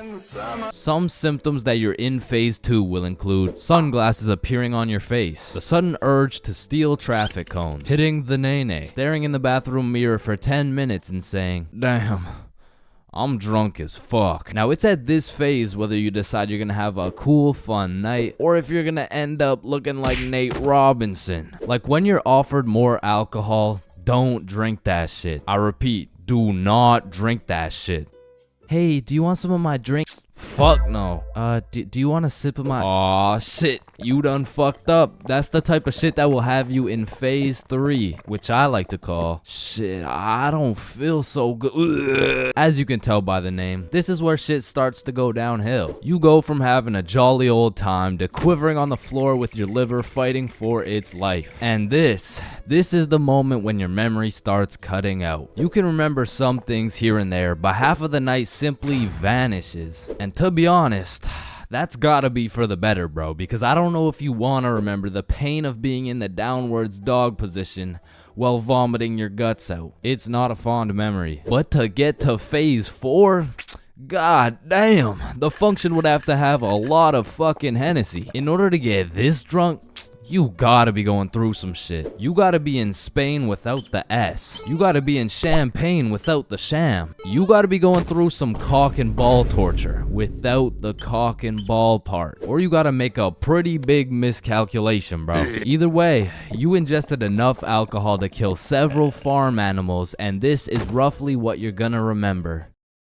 Nothing, bro. You're not gonna remember jack shit. Pretty much 30 seconds after laying eyes on that juicy bottle of Hennessy, you teleported into your bed with a crazy headache and no recollection of what the fuck just happened, which takes you straight into stage 5. Grief. You go on your phone to ask the homies what happened last night, and the very first thing you see in the group chat leaves you frightened, appalled, in disbelief. You thought I was feeling you? No. That nigga munch. Now, I don't know what gremlin takes over your body when you're blackout drunk, but there is no reason I should be throwing my shit back like Ice Spice well on video. Like, it's cool behind closed doors and all, but in public? The fuck? And I understand that consuming enough alcohol to make you forget the night completely has horrible effects on your body and kills an unholy amount of brain cells, but like, that's really not even the worst part, bro. Like, my brain can take one for the team, but my dignity, if I see one more video of me dropping that shit to the floor, I'm done, bro. That's it. You wake up the next morning not remembering a single thing, but as you see more videos, read more text messages, collect more data and evidence from that night, you begin to piece together the puzzle of a night that should not be remembered, leaving you in grief.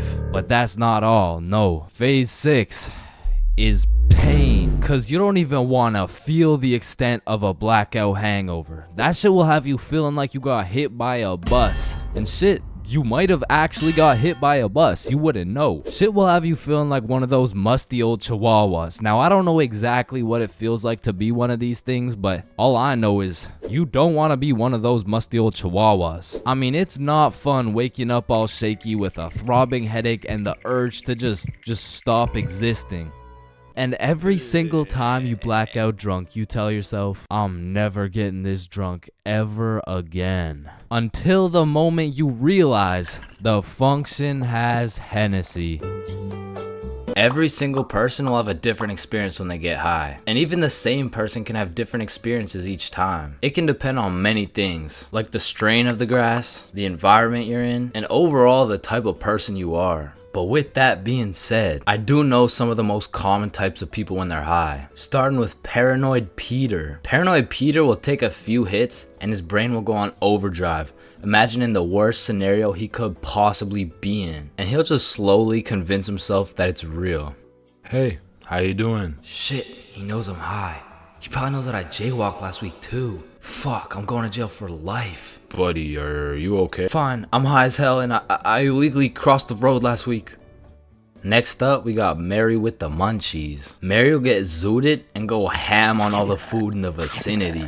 She'll have DoorDash, Skip the Dishes, Uber Eats knocking on her door like they're the IRS or something. But I'm not gonna lie, I know we've all been there. No, not with the IRS, I'm talking about the munchies. Because food when you're high simply hits different. You go from just chewing, swallowing, and digesting your food to dissecting and distinguishing each particular particle of that food. And I don't know why, but your brain never tells you if you're full. So you can just eat food infinitely. Next, we got Chill Charlie. Chill Charlie is just so laid back. Once this dude takes a puff, he is just nonchalant. And nothing in the world can make this man start chalanting.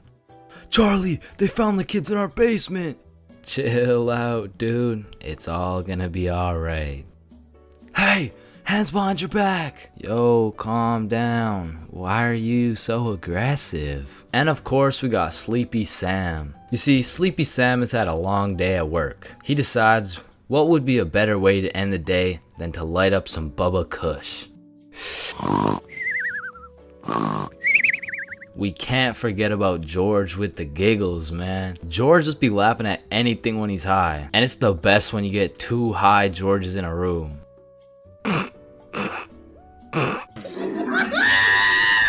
You could hit George with some devastating news, and there's nothing he can do but laugh.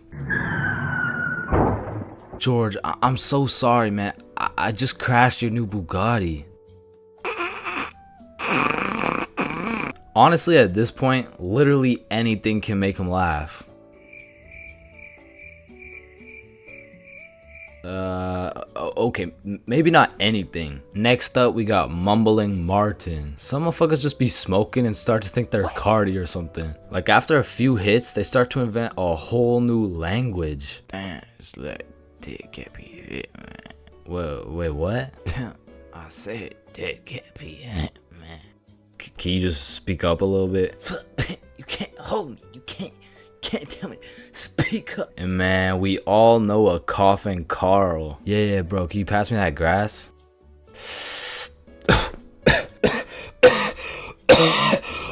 God damn. God bless America. We got Sober Sophia. Yo, Sophia, take a hit. No. And what about immobilized Eric? I don't know if any of y'all have experienced this before, but sometimes Eric be smoking a little too much and it's like his controller just disconnects. Like wherever he smokes, he will be there in the same position for the whole night. Yo bro, we're going home. Ain't no way Eric is still here, bruh. There has to be some sort of brain muscle disconnect when he smokes. Because you could 360 roundhouse this motherfucker and he would still be chilling in the same spot he smoked. That is, until the effect just wears off. And we got Philosopher Phil. Listen, I don't know what Phil smokes, but whatever it is, it seems to rewire his brain and turn him into a modern Aristotle. If a time machine is ever made in the future, then it has always existed. Yeah, bro, I never thought about it like that. How can you prove to me that you even exist? I don't know. I just... Was math discovered? Or was it created? Created... Wait. No, discover. Are we a body with a mind or just a mind with a body? Hey, bro. I'm way too high for this shit. Greening out is the worst thing you can get hit with when smoking. And coming from a greening out connoisseur, I can tell you there are many different things you'll experience when ODing on that Zaza. I mean, greening out can range anywhere from a zooted panic attack all the way to seeing yourself in third person, and of course, if you go way too far, gurping may occur. But let's start it off on a light note. When greening out, you may convince yourself you're about to fucking die. Now I know that might sound very bad, but trust me, it's even worse than you would think. Like, this is the type of green out that will have you fall into your knees in a Wendy's bathroom. The type of green out that will have you repenting your sins. And the type of green out that will have your life flashing before your eyes. Now, after a careful examination, I have determined this green out is caused by combining an excessive amount of Mary Jane with negative thoughts. This circumstance causes a chemical reaction in the brain scientifically known as getting so zooted you convince your dumbass you're about to die syndrome. And I'm just gonna summarize the experience so you never have to experience it. So you take too many chops out of the... Because let's be real, it's always the chops. Then you begin to realize you got way too high. Everything starts lagging and you're on about 5 FPS. So you convince yourself that your time is up. And so you just lie there waiting for your impending doom that never actually happens. Another thing you may experience after chiefing too much keef is something I like to call a factory reset. Now I don't know the science behind this one, but for whatever reason, after smoking too much grass, that shit just starts hacking your brain and it hits you with that factory reset. I mean, all your past experiences, lessons, and most cherished memories straight deleted. You forget your name, your address, the ability to stand up. Now this is usually the point you'll get hit with that kush coma. And if you aren't familiar with the term kush coma, it's when the kush puts you in a coma. Now for me at least, the one time I was put in a kush coma, I didn't have a normal dream. No, I was put into a dream so realistic where I was just some middle-aged dude working a 9 to 5 with a wife and kids. But this dream did not last a normal dream length. It deadass felt like I lived this middle-aged motherfucker's life for a month. And when I woke up, I didn't know what was real. Now, I need to say this third experience will undoubtedly kill a sizable amount of brain cells. So with that being said, when you whiz way too much Khalifa, that shit is an out-of-body experience. Like you'll be chilling, walking around, then all of a sudden that shit hits and you're seeing yourself in third person. Yo, what the fuck? Now I've tried to do a scientific analysis on this shit, but to be quite frank, that shit literally makes no sense. Like, who the fuck put the camera up there for you to be able to see yourself in third person? Okay, but anyway, it doesn't stop there. This change in your POV leads to an existential crisis. And through this existential crisis, you find the answer to life. However, when you go to communicate your new groundbreaking findings to the homies, it just sounds like this. Bob. Oh shit, he's alive. Bob, the stars, the trees, us, our family, we are life. Billy, I think Chains is greening. And let me tell you, greening out and lying face down on the floor go hand in hand. Like you've never truly experienced greening out if you weren't looking like Neymar in the World Cup on some hardwood floor. Speaking of lying on the floor, this next level of greening out will have you becoming one with the floor. And I like to call it the hyperbolic time chamber. Now, if you go Super Saiyan on that gas, it will hit you harder than Chris Breezy, sending your high ass into the hyperbolic time chamber. 1 hour in the hyperbolic time chamber is equivalent to 1 minute in the outside world. This shit will have you feeling like you've been laying on the ground for 7 days straight. And your thoughts just get stuck in this endless loop like, damn, I need some cereal right now. Wait, I've been lying on this floor for forever, bruh. I'm gonna fucking die in this infinite loop. Wait, loop? Loop like Cheerios.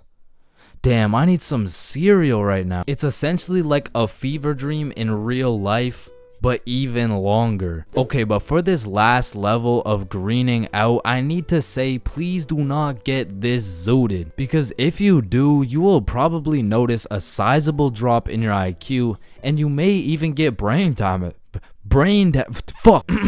So with that being said, if you do more chops than Bruce Lee, you will experience a pain I would not wish on my worst enemy. A pain worse than stubbing your toe, worse than hitting your funny bone, and even worse than finding out your girl has your homie's Wi-Fi password. And this is the pain I call ODing on the devil's lettuce. Now, ODing on the devil's lettuce is pretty much all of the above combined into one horrible, agonizing pain. Not only do you think you're gonna die, but you forget your name, eat shit on hardwood floor, see in third person, and on top of all of that, Time is in slow motion. And with all this going on, you're pretty much on 1 HP and your body is fighting to survive. And this is the point where you start throwing up and you are stuck in this infinite loop of death for what seems like an eternity. So don't green out, it's bad.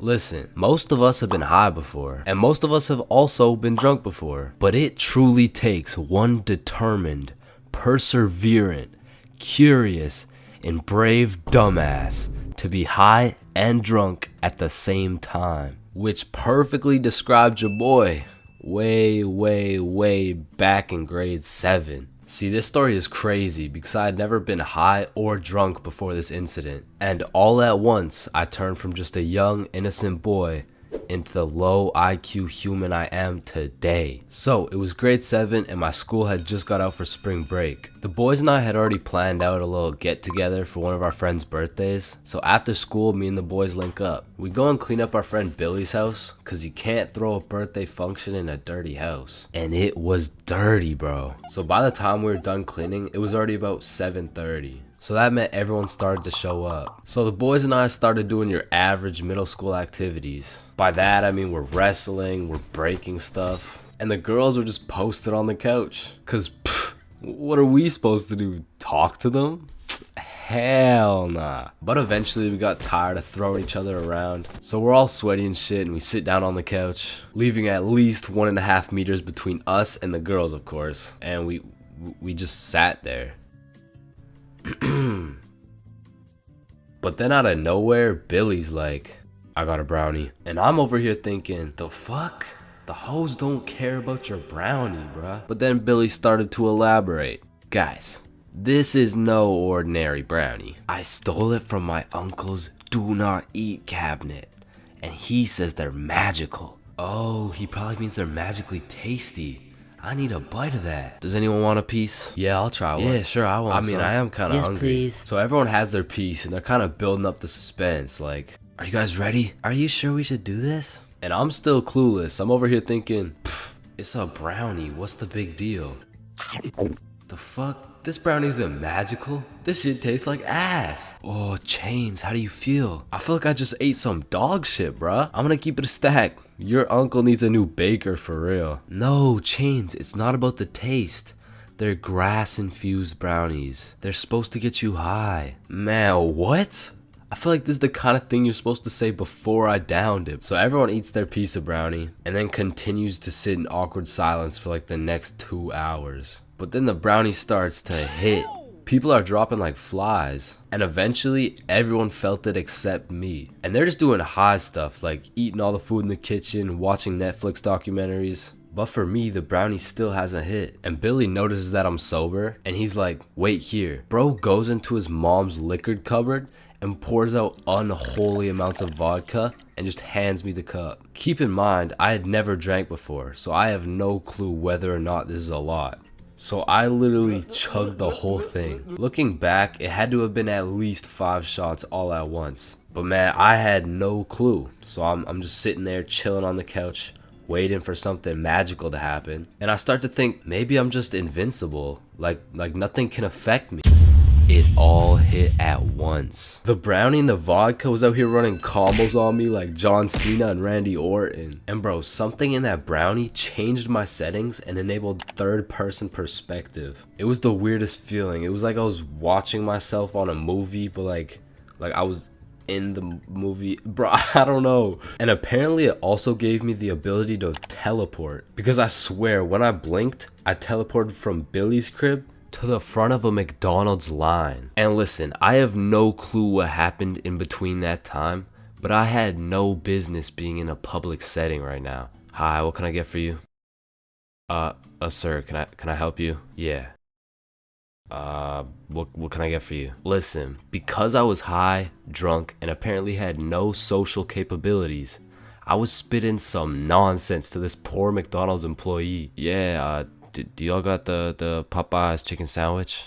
Sir, this is McDonald's. Yeah, and let me get that Dairy Queen Blizzard. Dairy Queen, what? And, what kind of nachos do you guys have? I blinked again, and we were all back at Billy's house. The very last thing I remember from that night is there was absolutely no blankets. So I was out here using literally anything I could find for a little bit of warmth. But eventually, after a long night, I passed out. All right, next up we got Billy presenting his baking soda volcano experiment. Hey guys, how we doing? All right, so you see if I put a solid amount of baking soda in here and then a little bit of vinegar here. It's supposed to explode. Oh, shit. Fuck! Quickly, organize a single file line in alphabetical order. Hey, I'm first. No, you're not, bro. I'm first. Your last name is literally Johnson. I have 2 last names. Listen, bro, I'm not saying we shouldn't have school drills and all, but what I am saying is the school drills we do have are straight bullshit. Like, if there was a fire in my class, I'm jumping straight out the window, the fuck? There is no way you'll catch me waiting for Alexander and Arnold to debate who's first in line while I'm out here getting sauteed. And shit, fire drills aren't even close to being the worst of the drills, cause we got lockdown drills. Now I don't know who planned out these drills, but goddamn these drills are ass. Now if you never had lockdown drills, they're pretty much a foolproof plan set in place to completely counter anyone pulling up to school with a strap. You see, the plan is pretty simple. You lock the door, gather all the students into the corner of the class, and you turn the lights out. And the reason we turn the lights out is so we can politely tell the intruder that nobody's home. Now, if every classroom followed these steps perfectly, we might even be able to convince the dude that it's a pro D-Day or something. Now listen, I hate to be the bearer of bad news, I really do, but there's one minor flaw in this plan. The shooter's in the class, bruh. You're out here telling the opposition your exact game plan, then you're surprised when bro pulls up to the hiding spot? Like shit, it's just easy pickings at this point. Now, earthquake drills, man. The game plan here is to essentially hop under your desk and start counting. Now, when I was in kindergarten, I thought this whole earthquake drill thing was a fun game we played to learn how to count. But 12 years later, we were still counting. Like, let's be honest. What the fuck is counting gonna do? Are you telling the earthquake how long it has to dismantle the school? Cause I'm pretty sure it doesn't give a shit how long it takes. Me personally, I feel like the best way to see if an earthquake is over is by observing whether or not the entire fucking building is shaking. But listen, I will say this, out of all the drills, the earthquake drill is pretty valid. Like, whoever thought of this one was kinda cooking. I mean, these desks are pretty much made out of steel, bro. Like, out of all my years, I've never seen one break before, so it probably provides some solid protection. But shit, me personally, I'm still jumping through the fucking window, bruh. I don't care how many times I practice crouching under my desk. If I ever felt the slightest shake in the ground, I'm out of that hoe. So if you carry the 674 to the power of 2 over to the 47, you will find— oh shit! Well, why did Chains just dive out of the window?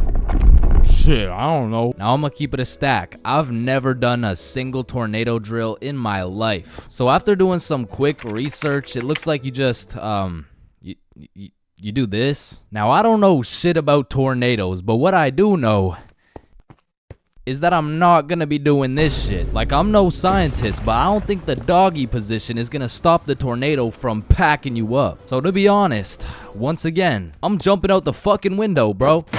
Like, that's just my default reaction. And if that tornado ends up putting me on a t-shirt, then so be it. At least the last position I was in before I died was not the face down, cheeks up pose. But bro, imagine being the kid who poorly timed his piss and now the fire alarm's going off midstream. And you don't even get to know if it's a drill or not. Then there's the whole do you wash your hands dilemma, right? Cause you don't want to get trapped in the fire and fucking die, but on the other hand, you don't want to just not wash your hands. Because if it's a drill, then you're just left with dirty ass hands. And while you're trying to decide whether to wash your hands or not, the class is outside taking attendance like Rosalina. Here. Jared. Here. Chains.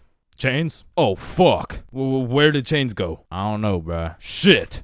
Oh, no. I was just in the bathroom. Woo. Oh, you scared me there for a second.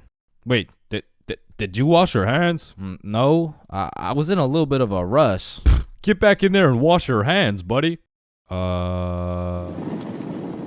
Now the thing about school drills is they happen pretty often. I mean, every few weeks they throw in a fire drill here and a little earthquake drill there. So when the fire bell actually goes off, motherfuckers just assume it's a drill. They're out here horsing around, making jokes and shit, while the school's actually getting fucking cremated. But after almost all the drills are alphabetical, single file line goes out to the front of the school and on the field with every other class. And the amount of buffoonery that goes down on this field is insane. Bro. I mean, everyone walks in with a single file line, but after 5 minutes, that shit looks like a Travis Scott concert, bro. Like, I remember one time my high school got a bomb threat called in, so every class assembled the good old alphabetical line and we went out onto the field. And we were out there for a minute, bro. I remember looking around and these motherfuckers were running the world's biggest game of duck, duck, goose. Like there wasn't a whole ass bomb threat called into our school. That same day, one kid brought a football to the field and all of a sudden motherfuckers are running a pickup game while we're waiting to see if our school is gonna explode or not. And of course the teachers tried to stop it, but these kids just used that as a diversion play and got another touchdown. Alright, so now that we thoroughly dissected each and every school drill, it's only fair we hit them with a tier list.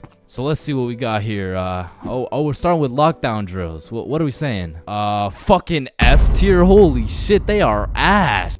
Alright, next up we got fire drills. Now these drills do get the job done, but I'm not gonna lie. I'm not fucking with this whole single file alphabetical bullshit. So I'm gonna have to give this John a C tier. Now tornado drills. You gotta go in the doggy position. Bro, I got no choice but to give this a D tier. And last but not least, my personal favorite, earthquake drills. They're still kind of ass, B tier. And bro, I know some of y'all may be thinking, you can't just talk shit about the school drills and not present any better solution. Well, lucky for you, I have devised the best and only way to fully counter any natural or artificial disasters. It's simple. For a guy like me who's 7 feet, 325 pounds, 0.5% body fat, and a 7-foot wingspan, I just simply remove myself from the situation. However, I do understand that I am built different, so for your average Joe, I have devised another plan. It's also simple. The moment some shit goes down, everyone runs at full speed out of the building. And of course, some would argue that not everyone is gonna be able to make it out of the building in time and that some people are faster and stronger than others, and you know what that's called?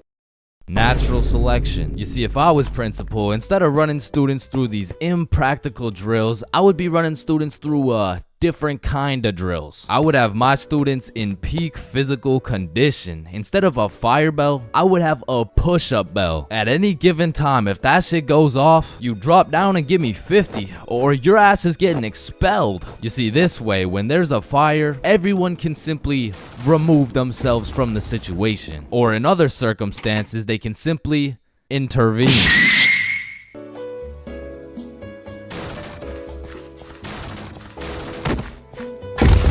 There's really only 3 situations that make me want to just stop existing. The first is when your mom would leave you at the Walmart checkout with no way to pay. The second is having to shit in the school washroom. And the third is being sober at a party full of drunk people. I mean, there is nothing worse than a party where everyone is having fun, you know, dancing and shit, but you're just sober in the corner, eating Cool Ranch Doritos, reconsidering your life decisions. Like, maybe I'm just boring or something, but to me, most of the time, it is not fun being at a party while sober. Cause you'll be chilling, minding your business, and there'll be a bunch of drunk motherfuckers coming up to you like, yo, I am so drunk right now. Nice.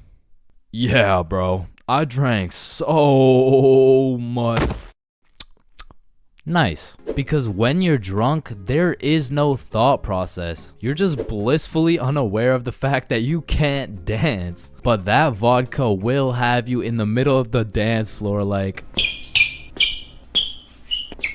However, when you're sober, you are actually aware of how stupid some of these drunk people look. Like, you can just take a look around and you'll see a bunch of motherfuckers doing shit they're gonna regret when they're sober. Damn, look at her. Yo, he's gonna regret that for sure. And look at this dude. Wait, Billy. What the fuck are you doing? I'm twerking on the walls like Peter Parker.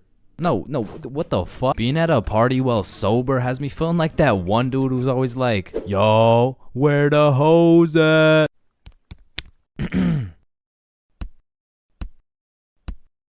Because let's be real, rizzing up a drunk girl while you're sober is practically illegal. Like, yo, are you from Tennessee?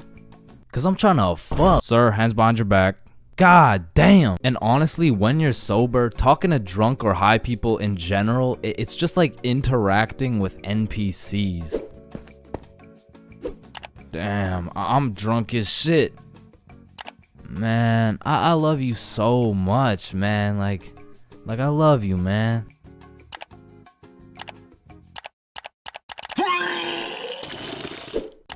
Damn, bruh. I'm zooted as fuck. When you put bread in a toaster and it becomes toast, where the fuck did the bread go? Faded then a hoe, faded then a hoe, faded then a hoe, faded then a hoe. Is this dude emoting? Like, I remember one time I was sober at this function, chilling on the couch, probably playing Clash Royale or something, and there was a visibly drunk dude to the right of me and a obviously drunk girl to the left of me. And without exchanging a single word, they just started making out in front of me, bro. And that situation was weird as fuck, but like, I had to stick it out and get that 3 crown, you know what I'm saying? But honestly, I feel like that situation kind of sums up the feeling of being sober around a bunch of drunk people. It feels like you're third wheeling, but with like 100 people. But maybe that's just me, because I know some people who don't even need to drink. They just act like they're drunk all the time. Jump, jump, jump, jump. Oh, shit. Ah, god damn. Holy shit, how much did you drink? Oh nah, nothing. I'm sober as hell. What the fuck? And I also know people who drink hella and somehow get more antisocial. Oh shit, are you sober too? Nah, I'm drunk as shit. I just get depressed when I'm drunk. Oh, okay. Oh shit. Please come back. Oh damn. Please, Carol, I miss you. So a few years ago, I worked at a fast food restaurant. We'll just call it Jim Jordan's, you know what I'm saying? Jim Jordan's was my first job ever. So coming in on my first day, I was kind of excited, you know, because it was just overall a new experience, so I was looking forward to it. So I walked through the doors and, you know, it's looking like a nice establishment so far. But as soon as you step past the staff gate, you realize it's instantly a hellhole. Like, this is exactly what it was like. Hi there, can I take your order? Yo, who's medium double? What's your order? Yo, hello. It's my first day. Hi there, can I take your order? And bro, once they give you the once they give you the Jim Jordan's drip, you instantly lose value as a human, bro. For example, if you're going for a casual stroll down the street, an average interaction would look something like this. Hey, how are you? Good, how are you? Good. You know, just average small talk things. But once you throw on that Jim Jordan's drip, hey, what can I get for you? Medium black coffee. Make my coffee faster, bitch. And while I was working here, it was just the beginning of the pandemic, meaning on top of the gym drip, you also had to wear a mask. So pretty much people could just see your eyes. And trying to communicate during the pandemic was horrible, because not only did both parties have to wear a mask, there was this big plastic wall between us, and they had to stand 6 feet away. Hi, what can I get for you? What? I said, hi, what? Huh? Ma'am, what can I get for you? Oh, I'm good. Thanks for asking. Oh my god, bro. And man, I already made a video on NPCs, but working in any sort of drive-thru, you'll figure out that drive-thrus are NPCs' prime real estate. It's just like back to back to back NPCs. And when you don't have your average NPC, you'll have a below average IQ NPC. Like, there was this one lady that would come through every day, and all my coworkers knew her as the coupon lady, because every day she would try and use coupons but somehow never understand how they work. All right, your total is $15.67. Okay, I'm gonna use a coupon. All right. What are you waiting for? The coupon? Oh, it's just at my house. And don't get me started on my manager Magnus, bro. Next time I see Magnus, it's on site. Wait a minute, Chains, is that you? the longer I worked there, Magnus just started getting a little bit too comfortable on booking my shifts. After about 10 months of working there, she just decided to give me 5 a.m. shifts every time. And that wasn't even in my availability. So, you know, I would send a polite and professional email, and she would just hit me with some shit like, okay. Then just continue to book me at 5 a.m., bro. So I ended up working there for about a year and a half. And like most people at minimum wage jobs, when you're there for long enough, you just start to care a lot less about getting fired. I mean, I was snatching donuts, whipping myself up some food whenever no one was looking, and hooking up all my homies with free everything. And eventually I just got tired of waking up at 4:30 every shift, so I put in my 2 weeks. And during these last 2 weeks, I did not give a fudge cake, bro. I was out here setting up coffee cups and playing basketball with the gym bits. And if someone was kinda polite to me, I would just hook them up with a free donut. And I remember on my last day, I was working a night shift, and it was just about 15 minutes before I got off forever. And some dudes rolled up in the drive-thru baked as hell. Hey dude, can you check how much is on this gift card really quick? Yeah, you got 21 cents on it. What can we get for 21 cents? One sec. I just went to the back and cleared the shelves of every single donut in sight, and I just sauced them all for free. Yo, thank you so much, dude. You're the GOAT. Can't believe this cost 21 cents. So yeah, that was my experience working fast food, and it's definitely not fun, but I feel like it's a valuable experience. Because now that I know I hate working there so much, I'm gonna work hard enough so you will never catch me working in fast food ever again, bro. If you saw this video, you would know my mom has caught me lacking baked beyond belief before. And after that experience, I really changed my ways. I mean, I was grounded for over a year. So in that time, I decided to get my life together. I started working out, eating healthy, getting straight A's in school. Okay, that's cap, but straight B's in school. Okay, B's and C's, but that's besides the point. The point is, I got my ass beat for coming home zooted, and I never smoked again. Until I did. So, this incident takes place with the man, the myth, the legend, Bob. So me, Billy, and Bob are chilling at Bob's crib when Bob says the holy words. Are you guys trying to smoke? Yeah, bet. And keep in mind, the rest of my homies had been smoking regularly, but your boy was fresh out of the slammer. I mean, I was pretty much on probation at this point. And on top of that, I hadn't smoked for over a year, so my tolerance had gone to shit. So with all that being said, the smart decision was to simply not smoke. But shit, if you know me, I am not one for smart decisions. In fact, I was one for stupid decisions. So I was out here hitting this hoe like Chris Breezy. I was puffing this joint like Wiz Khalifa. When honestly, I should have been patient and just taken my time, because who knows what my tolerance was at this point. So when it starts hitting me, it hits hard. But the homies were closely monitoring me, because they knew if I got caught high again, well on probation, I would be serving 20 to life. So they're out here checking my eyes, checking my heart rate, checking my pulse, and the diagnostic was, I think you're chilling, bro. But progressively, I was getting higher and higher. So as we're there watching the most goated cartoon, The Amazing World of Gumball, I start floating. And I don't know if anyone else has experienced this before, but sometimes when you get mad high, you just forget that you even exist. And you use 107% of your brain power to just think. So I was out here floating away, thinking about some random bullshit. Yo, it's crazy that everyone in the world is either named Quandale or they're not. Wait, what if I'm in a simulation? No. What if I'm in an animation, being drawn by some dude on his computer for a platform of entertainment, and a bunch of people know what I'm thinking right now? Hold up. Is a tomato a vegetable or a fruit? But I'm brought back to earth by a text message. Oh man, Mom, please come home for dinner at 6. Damn, I gotta be home for dinner at 6. Oh shit, what time is it?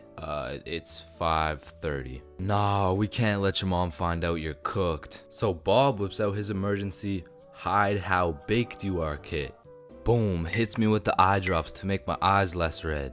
Douses me in cologne to cover up the smell. And apparently eating oranges also helps slow down your high. So I leave Bob's crib, and as I'm walking home, I'm brainstorming all the possible scenarios. Either I play this off like a smooth criminal and nobody ever finds out, or I could get caught and I could get sentenced to 30 years. So as I walk up to my front door, my entire future is dependent on how I play this shit off. I take a deep breath and I ring the doorbell. And my brother opens the door. The door was unlocked, dumbass. Fuck, I'm off to a bad start. So I walk into the kitchen, casual as hell. Oh, Chains, how was your day? Oh, it was good. How was yours? Yeah, good shit, we're doing good. Oh, it was good, thanks for asking. Wow, Mom, this mac and cheese looks succulent. Fuck, why did I say that? Who the fuck says succulent? Oh, why, thank you. I switched the recipe up a little bit. Just be casual, be casual. The mac and cheese, it's good. Thank you. So what were you guys doing at Bob's? Fuck, what do I say? A twister. Oh, a twister? Yep, twister. What, wasn't it just you, Bob, and Billy? Yep, just a good old game of Twister with the boys. Damn, y'all are gay as hell. Yup. not to being gay as hell. I just meant yup in general. Like, you know, like yup. Chains, are you feeling okay? Oh fuck. She knows. What do I do? A little word of advice. Whenever you're in one of these situations, just cap and say you're tired. Like, it works for everything. Are you high? No, I'm just tired. Damn, bro. Are you depressed? No, I'm just tired. Help! I'm drowning! No, I'm just tired. So while I was backed into a corner, I was pretty much on trial facing life. I just used the good old, no, I'm just really tired. I couldn't get much sleep last night. Actually, I think I could even take a nap right now. But thank you very much for dinner. And call me Michael Jackson, cause your boy was a certified smooth criminal. And I moonwalked my high ass all the way into a nap. And god damn, that nap hit.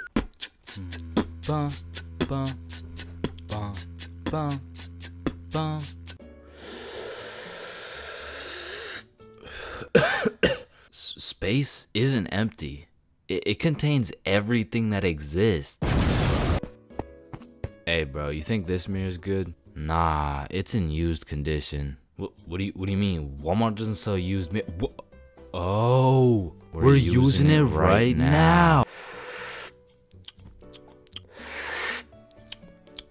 Damn, I've been hitting this joint for way too long. I should probably pass it to the next person. You ever thought about how most of the sky is actually below our feet? No, it's right up there. Holy shit. Okay guys, I'm gonna be your waiter for tonight. Just give me a second and I'll be right with you guys. We are the waiters. Bro, what are you talking about? No, think about it. If we're waiting for the waiter, then we are the waiters. Hey, nice belly button, bro. Hey, thanks, man. Your belly button is really your old mouth, by the way. What the fuck? Yo, is your thumb even a finger? Fuck, man, I don't even know. It's kind of just a thumb.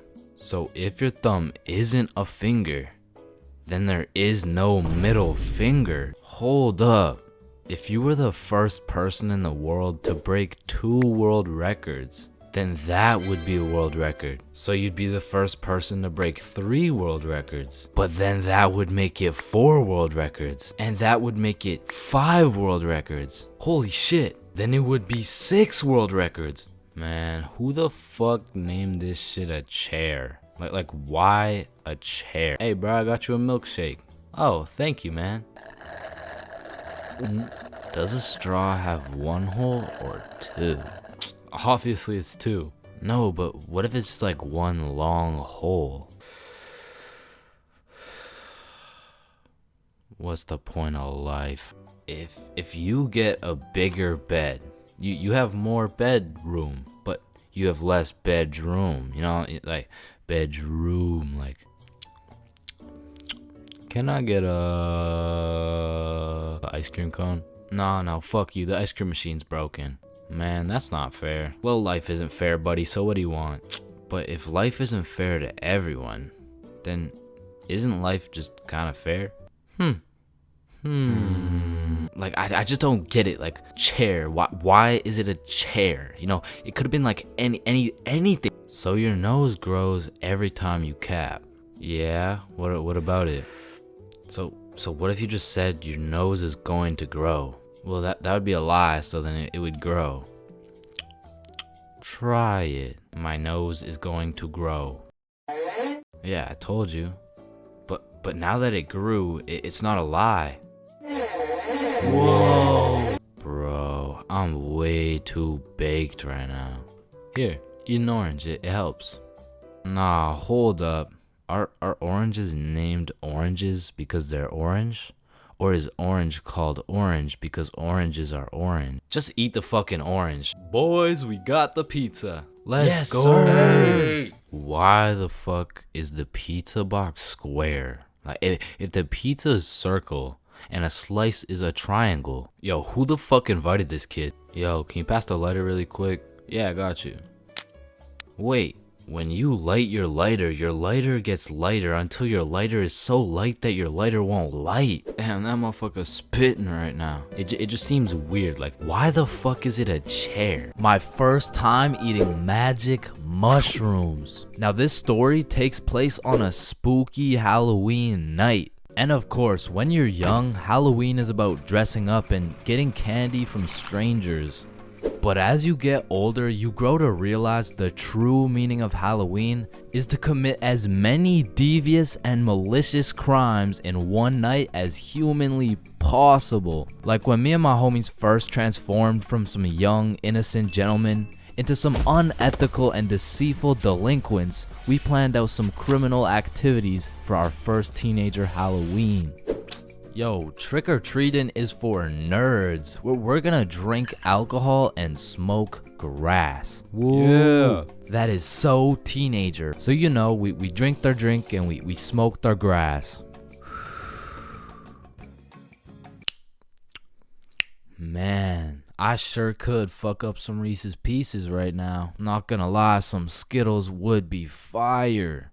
Alright, fuck it. So we threw on last year's Halloween drip and shamelessly went trick-or-treating baked as fuck.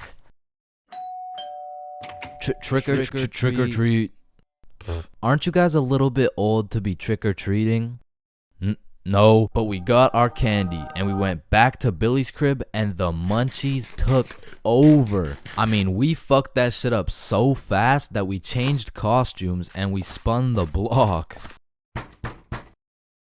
Trick or treat. Oh, didn't you guys already come here? No, there's a snake in my boot.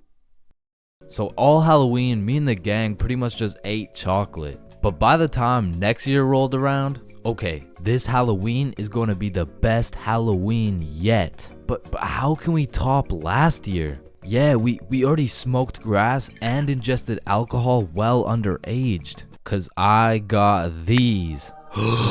This dude Billy whips out a handful of shrooms. And honestly, Billy didn't even need to convince us, cause me and Bob were trying to have the best Halloween ever. So we split it up and we all down a sizable amount of magic mushrooms for our first time. And let me tell you, there are many smooth ways to consume some magic mushrooms. One being the pizza technique, as well as the good old PB and Shroom Sammy. However, we had smoked and we had drank before, but magic mushrooms were completely out of our expertise. So we just choked them shits down raw, and it was strange. It tasted like I just ate earth, if earth was dry as fuck and like chewy. But about 20 minutes after eating the shrooms, Billy has a genius idea. Okay, hear me out.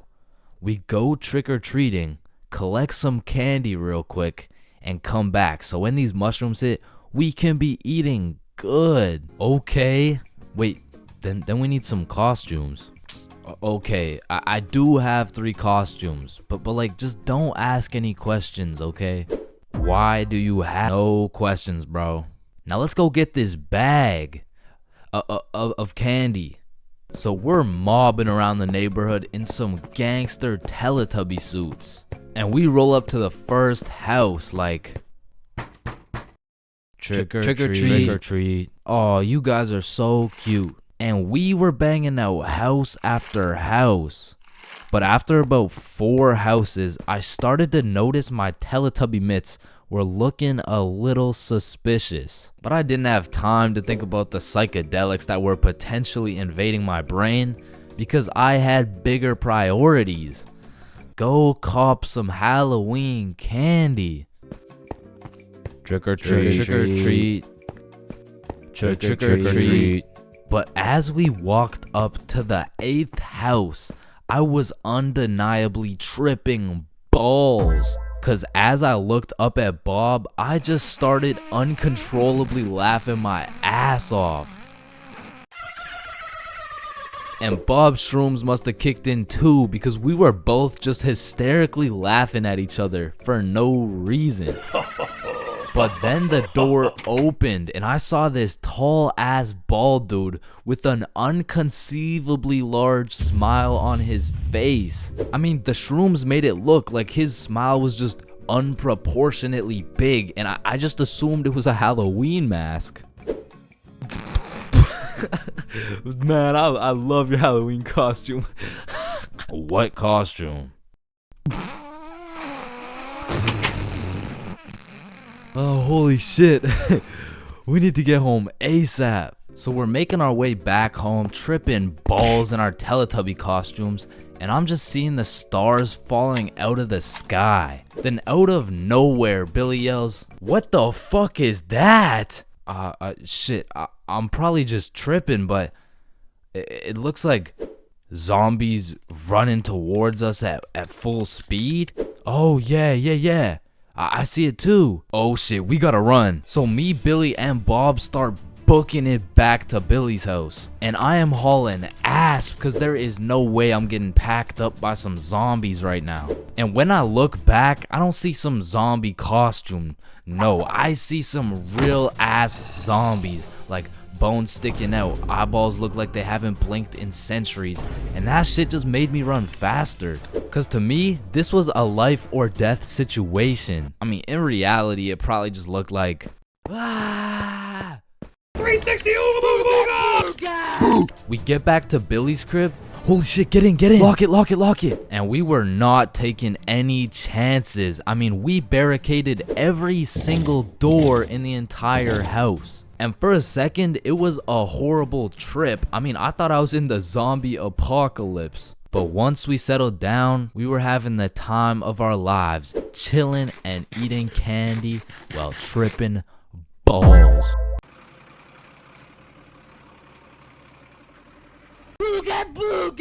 High school bathrooms have to be one of the most unorthodox places in the entire world. Walking into the bathroom, you have absolutely no clue what to expect. And honestly, that's the best part. I remember one time I had walked into the bathroom, you know, to take a piss. And when I had opened the door, I was not surprised to see some motherfucker getting his head shaved bald. And these dudes were so casual about it too. Yo, what's up? What up?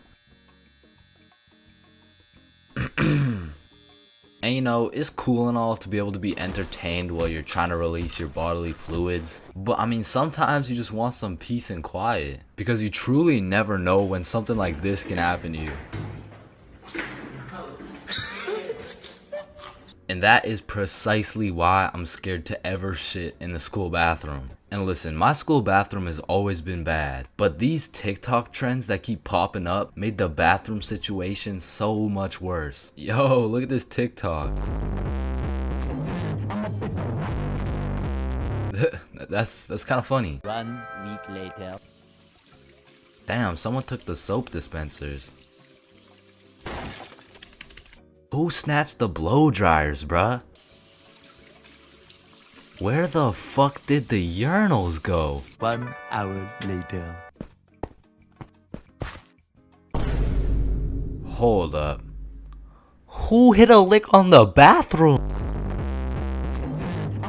These TikToks had the school announcements like, Guys, I'm begging you, stop with the devious licks. if you see anyone hitting a devious lick in the bathroom, report it to the office immediately. And I'm not gonna lie, this trend was low-key pointless. Like, once you go home, fuck are you gonna do with the broken blow dryer, bruh? But there was one TikTok bathroom trend that was fire. So, what is the square root of pi? Chains. Oh yeah, can I go to the bathroom? Be quick. Am I tripping or did I just hear? Yeah, bro. Bathroom functions are a 10 out of 10 TikTok trend. Hey, man, if you're still in high school, I recommend trying it. Anyways, I've obviously never been in the girls' washroom before, but I be seeing way too many TikToks filmed in there. Like, is it just a normal thing for girls to go to the washroom while other girls are just in there hitting the renegade? Like, I wouldn't know, but that whole situation seems a little bit awkward to me. Wait, renegade. And when it comes to most public schools, the washroom is like the black market of the school. So there's always some dude trying to sell you something. Yo, you need anything right now? I got that Gandalf OG, that Alaskan Thunder, some purple monkey balls, got those Girl Scout cookies. Hey man, just give me a second, I'm kind of busy right now. I got that Sour Diesel, that Granddaddy Purple Deluxe. Trust me, this stuff will blow your socks off. And every once in a while, someone will bring boxing gloves. All of a sudden, the school bathroom turns into the octagon. People are getting knocked out, dropped, and getting hit with the guillotine chokehold. But as soon as a teacher walks in,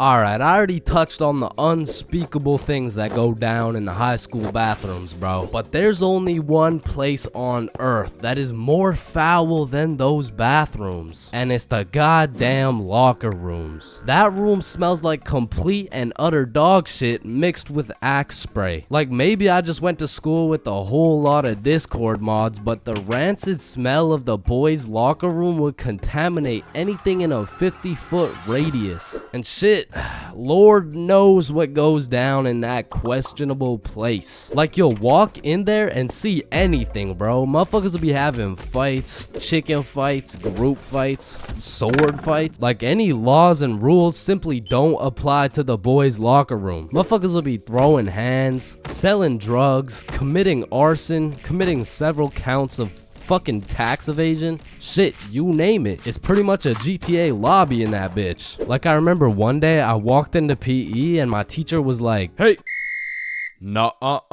where's your PE strip?" And I was like, shit, it's in the locker room. So I walk into the locker room and there's just two motherfuckers throwing hands and they just stop and look at me like, oh shit, I'm gonna just get my backpack and shit, so yeah. Alright, y'all be safe. And then they just went back to beating the shit out of each other. Now listen, I don't spend too much time in the girls' locker room, but anytime I walk by there, that shit smells like rose petals and rainbows. So I can only imagine there's no group fights, no chicken fights. Hopefully no fucking sword fights. And bro, you deadass can't leave shit in the locker room. Like if you leave anything not locked up, it's gone. These kids are ruthless, bro. They're snatching your wallet, your phone, your clothes. Shit, they're taking your PB&J sandwich. And the thing is, if you want your PB&J back, you're gonna have to get it back in blood because there's no laws in the locker room. See, if someone snatched my sandwich in math class, I'm turning into 6'9", bro. Mr. Cumminson, Jordan Johnson here, who lives on 123 Stickman Drive, postal code STK53Z, just stole my peanut butter and jelly sandwich my mom made me, so I'm gonna need his ass suspended. But if you try to tell a teacher about anything that happened in the locker rooms, they don't give a fuck. Mr. Principal, Jordan Johnson just stabbed me and stole my backpack, my phone, my wallet, and my ID. Damn, I'm sorry to hear that. Where did this happen? It was in the locker room after PE. Oh, you said the locker room? You're just gonna have to get it back in blood. Back in blood? What are you talking about? Yeah. I'm not gonna lie. The way you're snitching right now, you kind of look like a bitch. But yo, one time me, Billy, and Bob were coming back to the locker room after some good old dodgeballing. Billy notices a dude rummaging through his backpack. So he's like, yo, what are you doing, bro? But when he turned around, Billy was bamboozled to find out the kid rummaging through his bag, he was special. And there was just this moment of silence. Yo, am I supposed to like beat his ass right now? Or bruh, I'm sure he didn't take anything. Just politely ask for your bag back. All right, yeah. Oh, hey man, can I get my bag back, please? And the kid just hugged Billy, and then he left. And I'm still confused to this day, but I'm gonna be honest. Locker rooms weren't all that bad, cause sometimes you'd walk in that hole and they would just be throwing a party. Now it still smells like ass, and there was literally no females, but it was still kind of lit. Like you'd walk in there and it would transform into the club. Shout out my Lego, that's me. I'm in this bitch with TP. I'm in this bitch with Ultra. Or you'll walk in there and they'll just be giving out free pizza. Like walking into the locker room is a gamble. You might walk in there and get robbed, or you'll get some fucking pizza. I don't know. But what I do know is there's only 10 types of dudes in the locker room. Starting with that one kid who must have thought it was the 1800s the way he was whipping motherfuckers. Next, we got the poor guy who was just trying to change. He's quiet, he's normal, and he changes. It's a locker room, so it makes sense. Then we got that one poor soul who gets absolutely cooked by the entire locker room. Yo, why is Kevin built like Mike Wazowski? Bro's got no neck. We're stick men. None of us have necks. Shut up. You skip neck day. Yeah, he skips neck day. Next, we got Bob. Bob's just that guy that casually takes his shirt off, and he's built like Giga Chad. Like, shit. Fucking sexy ass Bob.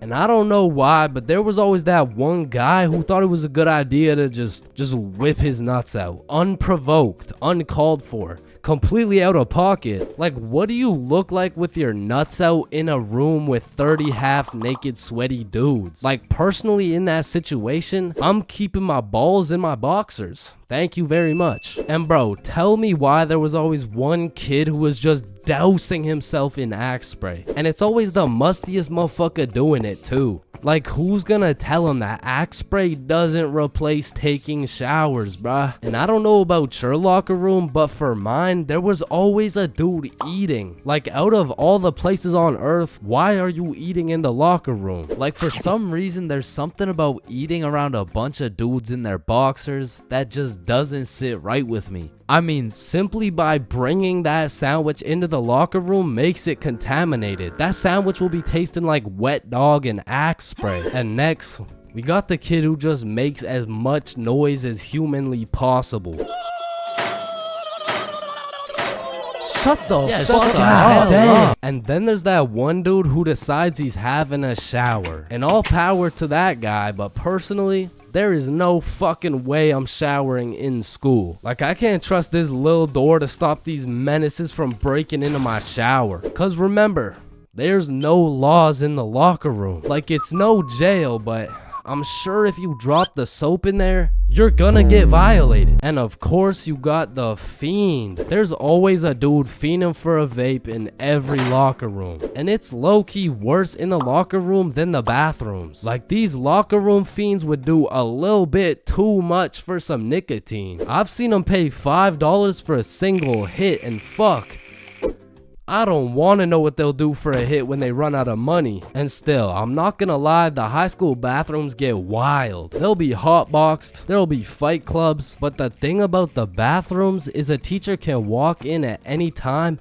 and get every student suspended. Like, even the poor kid taking a piss will probably get suspended just by association, which is exactly why the high school locker rooms get so fucking rowdy, because there's truly no teacher strong enough to stop the buffoonery that goes on in these locker rooms. So they don't even try. Shit, I don't care if your teacher is John Cena. There is no single man who can put a stop to the fuck shit that goes down in the locker rooms. But there is one thing that can: a female. Bad haircuts. There is nothing worse than when your barber just randomly decides to destroy your self-confidence with some goofy ass haircut. And as someone who has never found a barber who consistently does me nicely, I have gotten my shit all the way fucked up on many occasions. I'm talking not going to school, locking myself in my room so nobody can see me with this disgraceful cut type of fucked up. And these barbers are out here having the audacity to ask, do you like it? Man, do I like it? Yeah, bro. I love it, bro. Thank you so much. Man, I just be wiping the tears away and then tipping them nicely, knowing damn well I should be out here throwing hands, cause this dude is the reason I can't get any bitches. So I've tried lots of different barbers in my time, starting with the ones my mom used to take me to. I mean, this early, I never really even had a say on what I wanted my hair to look like. So what are you looking for today? You know, just a little bit off the top, please. Shave it. Wait, what? Shave it. Your new haircut looks so good, buddy. Thanks. Hey man, you know your haircut is ass when your mom says she likes it. As a kid, I always dreaded getting haircuts because I knew my barber was already like 0 for 10. And I would show up to school every time knowing it was inevitable that I was about to get my shit flamed. And truthfully, there is no worse roasting than when you get a bad haircut. Like, people you barely even know will be out here cooking you. Who the fuck is this? All of a sudden, people got more jokes than Chris Rock. And it's even worse when you decide, I should get a fresh cut because school's starting back up and I'm trying to look fresh. Bro, I can't go to school like this. Yo, Chains, what's up? Yo, what's good? Bro, are you alright? Why do you got this hoodie on? Yeah, I'm chilling. I'm just kind of cold, you know? Bro, it's 32 degrees. And man, there was this one time that I still think about every time I fall asleep. Me and my friend go to this barbershop that I'd been to once before, and last time they did me quite nicely. So we head in, I sit down in the chair. Hey, how you doing? I'm good, how are you? Yeah, I'm good. Have you been here before? Yeah, I have actually. Oh, I remember you. Same cut as last time? Yeah, exactly. So what's new, man? Nothing much really. What about you? You know, I've just been working. Oh yeah, respect. So, how's your dad doing? This is when I knew something was terribly wrong. Bro, I don't got a dad. You know, he's good. This motherfucker was giving me some random kid's haircut. This dude must have thought I was Manny or some shit, cause he gave me that middle part cut. And he pushed my hairline back a little bit. And everyone in my city knew this barber. So everyone at my school followed his Instagram too. Can I get a picture from my Instagram? Nah, bro, I don't really like being posted. Don't worry, it's quick. Nah, I don't really want to. This dude caught me lacking so bad and broadcasted it to everyone in my city. Fuck, bro, I should throw hands with him right now. I gotta get it back in blood. So, do you like the cut? Yeah, I do.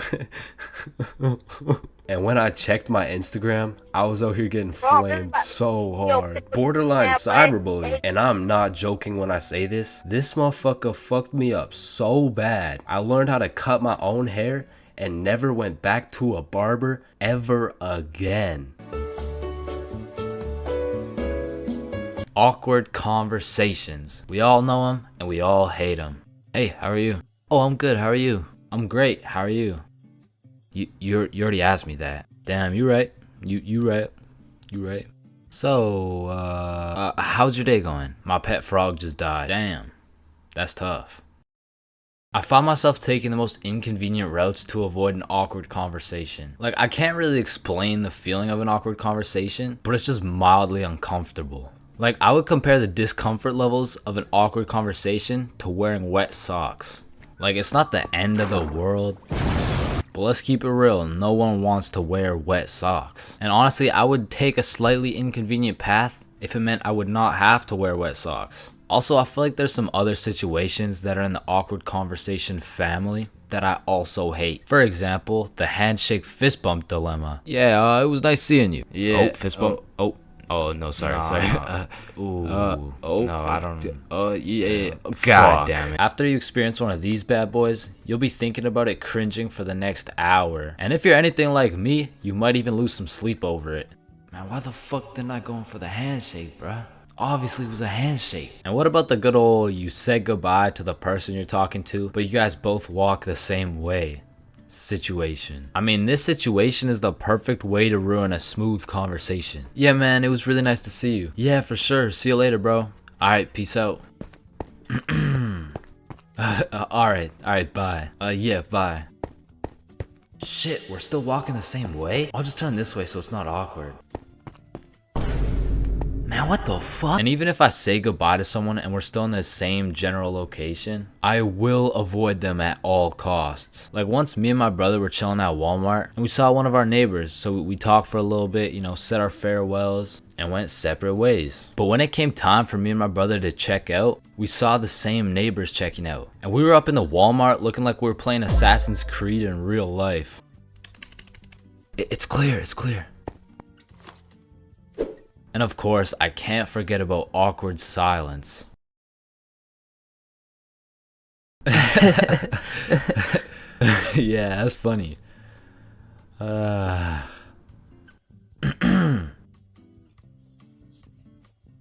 Me personally, I have some procedures in place to avoid awkward silence no matter what. For example, my philosophy is to just say things. Yeah, that's funny. So do you play Minecraft? What kind of question is that? In the end, they may think I'm a dumbass, but at least there's no awkward silence, you know what I'm saying? Fulcrum, come in. Faded in the hole, faded in the hole, faded in the hole, faded in the hole, faded in the hole. Damn, bro. We gotta get as high as this dude. Facts. How does this motherfucker get so baked? I don't even know. Let me check. Oh, here. Yup. Just getting faded in a hole out here at the fucking goddamn Burger King, you feel me? About to take my first Smackington off the Benjamin. Damn, it looks like we gotta hit the Benjamin in a Burger King. Yo, what the fuck is a Benjamin? I don't know, but I'm trying to find out. Yo, how's it going? Yeah, we're good, but I was looking to buy a Benjamin. Damn, you dudes are about to take a trip to Benjamin City, huh? Yeah, we're about to hit the Benjamin and things of that nature. Awesome. Here you go, Yodi gang. Thanks, man. Oh, and dudes, but between you and me, there's a Burger King next door, if you know what I mean. Oh, thank you. Alright, so I guess we just walk in this bitch and start hotboxing this Burger King. Bro, isn't that illegal? I don't fucking know.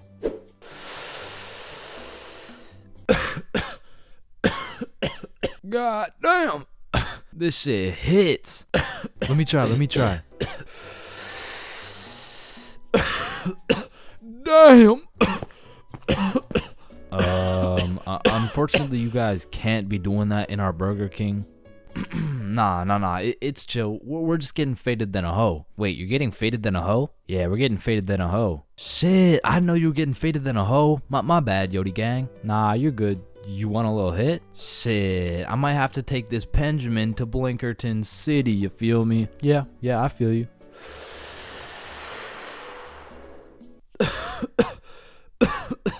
Damn, this Benjamin rips harder than a hoe.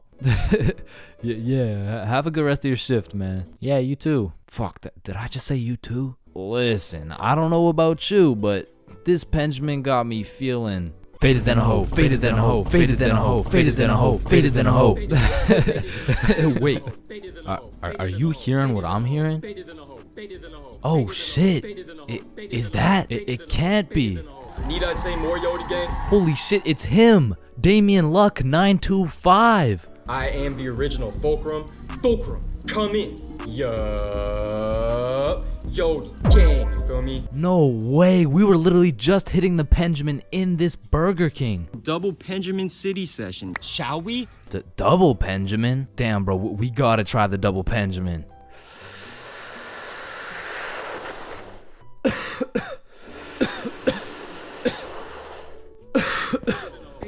Yo, where are we? I'm faded out here in Yodi land, you feel me? No fucking way. It's a city full of Damien 925. Yo, this is crazy. Bro, these munchies are crazy. Facts, let's go cop some food.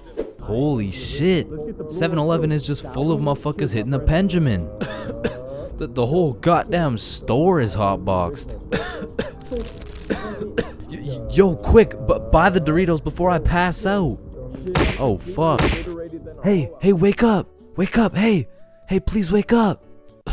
I just, hey, it's gonna be okay, just got 5 things to say. Yeah, what is it? What is it? Faded in a hole, faded in a hole, faded in a hole, faded in a hole, faded in a hole. Need I say more? Hey, but you gentlemen have a good rest of your day. Man, family functions have the weirdest dynamic, bro. Like, how have you known these people your entire life, but have still never gone past a surface level conversation? I mean, let me know if it's just my family, but every function is the same. The whole gang links up, and everyone just asks the most generic small talk questions to each other. Hey, how's that new place you bought? Oh yeah, you know, it's good. And how's the kids doing? Oh, you know, they're good. Oh, and how's the wife? Man, fuck your wife. I don't want to hear any of these NPC conversations, bro. And let me know if I'm getting too specific here, but what about that one uncle who goes by the name of either Bob, Jerry, or Dave? And this dude will just always be saying the most out-of-pocket things imaginable. Oh, how's your daughter Jane doing? Oh, Jane's always been hot, eh? Bob, she's 15. This uncle be at the family function thinking it's Coachella or something. Bob, another beer's a little bit excessive, don't you think? Yeah, football. I'm the youngest person in my whole family, which for whatever unspoken reason, it just means everyone has the go-ahead to flame the living shit out of me. Hey, Chains, still no girlfriend, huh? I guess you're not too good with the ladies there. But I make one joke back and I'm the bad guy. You don't seem too good with the ladies yourself, seeing as your wife just divorced you and she took the kids with her. Am I right? Not only do they feel free to roast your whole existence simply because you were born last, they unanimously decide you will be everyone's personal butler. Hey bud, go get another beer for me. Alright, yeah, for sure. Thanks. Now you better get started on mowing that lawn. Grass isn't gonna cut itself, am I right? Oh my god, bro. And coming into these family functions, you would think your mom is your closest ally. But as soon as she gets the chance, she will expose your biggest secret for a little bit of parent clout. You guys will never guess what I found under Chain's bed yesterday. Oh my god, what is it? Yeah, tell us. What? No way. Sometimes when my family tries to make small talk with me, they just miss the boat completely. So, buddy, how's those swimming lessons going for you? The swimming lessons I took when I was 5? Yeah, right, those ones. They're good. I finished them a little while ago. Oh, is that right? Good for you, buddy. And bro, don't get me started on those recycled ass jokes. Well, looks like you got your workout for the day. Oh, looks like you've gotten so tall. What are you feeding this kid, am I right? Oh, Bob, I think you got some food in your beard. Oh, don't worry, I'm saving it for later. Ah, good one, Bill. Bob, he's so funny. Thank you. I guess everyone at the function must have Alzheimer's or something, because these jokes will have them cracking up like they haven't heard the same joke the past 15 functions. But cousins, man. Cousins are the saving grace of family functions. Without cousins, you would have no choice but to participate in the tomfoolery of small talk. I'd be walking in the function just praying to see that one cousin. And bro, I have a family function survival tip for you. You always have to stay within arm's reach of either your siblings or your cousins. Because whenever some bullshit goes down, you just give each other the look and flee the scene. And because when you get caught lacking on your own at the function, you get jumped. Metaphorically speaking, of course. Your very first time buying from the plug. It's a special moment. It marks the beginning of a bond so strong and full of trust that it can only compare to that of your barber. Now, your first time copping from the plug can go many different ways, but my first time took place way back when I was 7. Okay, that's cap, but I was 13. Now, as some 13-year-olds, my homies and I were oblivious of how to get our hands on some sweet, juicy, succulent magic broccoli. But you know what they say, if there's a will, there's a way. So we did what any 7th grader would do. We searched that shit up on Google. Where do I buy weed? And somehow, one of the first things that came up was some motherfucker on Reddit like, just order a pizza? The pizza delivery guy stands a 78% chance of being baked. Just ask him where to find some gas. Simple as that, man. Yo, bet. So we call up Little Caesars like, hello, can I get a medium pepperoni pizza, please? Yeah. Yup. Alright, bet.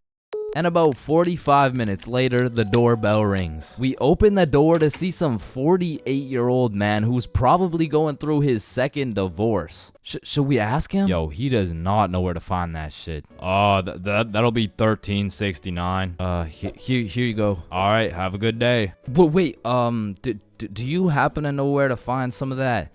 Some of that good dope? Good dope? Oh, I see what you're saying. If you wanted some ranch dip, just say that. Nah. What he's trying to say here is, do you know where to find some of that good shit? Oh, you want some good shit, huh?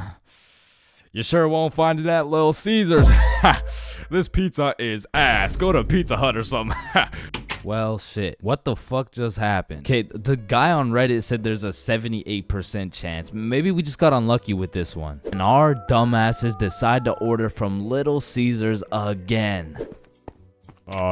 That'll be 13. Okay, new plan. Yo, I think I know a guy. So Bob locates a local plug Snapchat. Billy adds him, and bro adds back. So now we've located the plug, but we had no clue on how to go about hitting this man up. Hello, Frederick Gordon Williams. I have reason to believe you are a plug and will be able to sell us some devil's lettuce, as we are minors, currently 13 years old.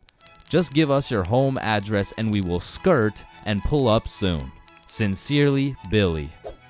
Instantly blocked, bro. Looking back, we sent the most federal message possible. We hit this man with his government name and asked him for his home address. But we had no clue that was federal. Like, that's peculiar. I wonder why he blocked us. So we did what any 7th grader would do. We searched that shit up on Google. How to hit up the plug. Be simple and forward. Use slang. Act cool. And after conducting a little more research, we were ready to try again. So I added him on my Snapchat. Yo, Big G. Let me cop some of that gas real quick, Cronum. Oh shit, he responded. How much you need? Shit, what do I say? Search it up. 3 pre-rolls. Let me get 3 pre-rolls, fam. Alright, meet me at Stickman Park at 2:30. So now we'd set a place and a time to cop some grass. However, what Frederick Gordon Williams didn't know was that we were a whopping 13 years old. Keep in mind, we were still in middle school, but this dude was in grade 10. Shit, I'm pretty sure he was 20 years old, but still in grade 10, which was pretty fucking scary for us 7th graders. So we threw on some drip we believed would make us look a little bit older, and we headed off to purchase some of Satan's spinach. We arrived at the park a little bit early, and as we waited, we discussed our plan. If he asks how old we are, we're 16. If he asks our grade, we're grade 10. If he asks our pronouns, we are he/. Bro, chill, he's not gonna interrogate us. It's a simple business transaction. Oh shit, there he is. And as Frederick approached us, I could feel my blood pressure rising. Some would say I was shitting bricks. Yo, you got the money? How much is it? How much you got? Well, I brought a $50 bill. Shit, it's usually 60, but I guess I can do it for 50. Oh, thank you so much, man. Holy shit, this is a fucking steal. Here you go, but remember, this is OG Bubba Killer Death Paralyzing Kush 9000. It got its name for a reason. Don't worry, we do weed all the time. Yeah, we're super teenager and shit. Yeah, sure, whatever, man. Well, have a good day, sir. And at last, 50 bones later, we had acquired some kush. Now, this wasn't our first time smoking, but our tolerance levels were low as fuck. So we pass around our first pre-roll, coughing up a fucking storm. And then we smoke up the next one and the next one until we're indubitably zooted. God damn. Are y'all feeling it? Shit, yeah, I'm feeling it. Well, what about you, Chains? Shit, I think he's feeling it. And as we made our way back to Bob's crib, my frame rates were dropping, my eyes were drying up, and my brain cells were unresponsive. In other words, I was fucking fried. We get back to Bob's crib and all I can think about is food. The munchies had hijacked my brain, but luckily for me, Bob's mom had just went shopping. Unluckily for Bob's mom, she was gonna have to go shopping again. The boys and I threw on The Amazing World of Gumball on TV and we fucking demolished every single crumb from Bob's cabinet. Cause goddamn, Frederick Gordon Williams was right. They don't call it the OG Bubba Killer Death Paralyzing Kush 9000 for no reason.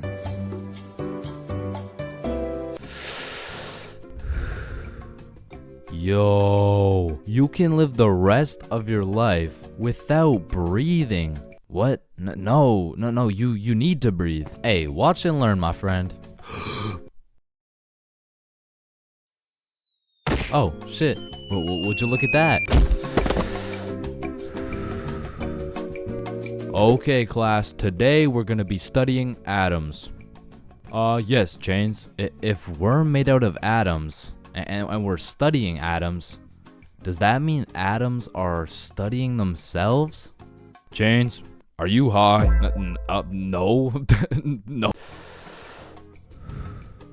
Damn. You know how everyone says, oh, I took a shit. No, you never take a shit. You leave it. Yo, guys, I just took the meanest shit I've ever seen. Hell no.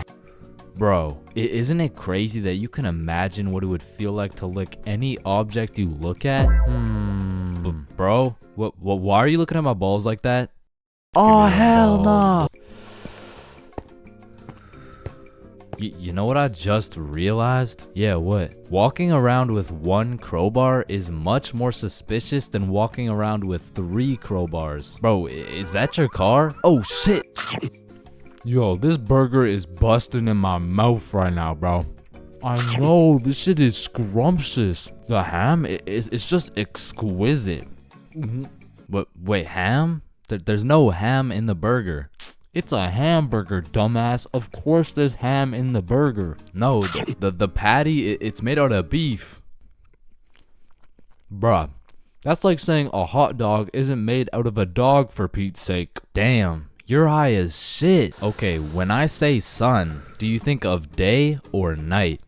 Obviously the day, that's when the sun's out. Okay, makes sense. But what if I were to tell you that you see more suns in the sky at night than you do in the day? Whoa. You are hereby sentenced to 35 years in jail for repeatedly kicking a pregnant woman. Objection, Your Honor. When you really think about it, everyone in this room has repeatedly kicked a pregnant woman before. Even you, Your Honor. Fuck. Holy shit. Horses are naysayers. Sir, I am very sorry to inform you the STD results came back and you are positive for chlamydia, gonorrhea, trichomoniasis, syphilis, chlamydia, herpes, HPV, HIV, and chlamydia again. Somehow you got 3 cases of chlamydia. Damn, you know what that made me realize? That you should wear a condom? Nah, life is a sexually transmitted disease that will 100% lead to death. Damn right, sir, you got 3 days to live. You ever think about how old cars are looked at like, look at this dude's old ass car. He's broke as shit. Damn, at least my car isn't as old as this dude's. Holy shit. This guy's car is a shitbox. Damn. Look at that vintage car. Wow, that guy's car is insanely old. He's gotta be a millionaire. What the fuck? Is that Fred Flintstone? Whether we like it or not, we were all once inside some balls. Facts. I'm talking in the testes. Damn. I'm talking in the family jewels. Real. I'm talking in the nut storage. I'm talking in the semen spheres. God damn, Todd's really laying down some mean pipe over there. You know, Todd beating down those doonies really got me thinking. Most people are made in a bed, born in a bed, and die in a bed. Damn. Bro, stairs were made to make a really big fall into a bunch of small falls. Oh, shit, are you good? You know, someone probably still got your nose from years and years ago. Got your nose, give it back.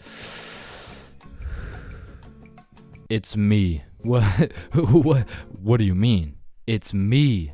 I am the one who got your nose. Wait, are you serious? Yes. Dude, give it back. Or what?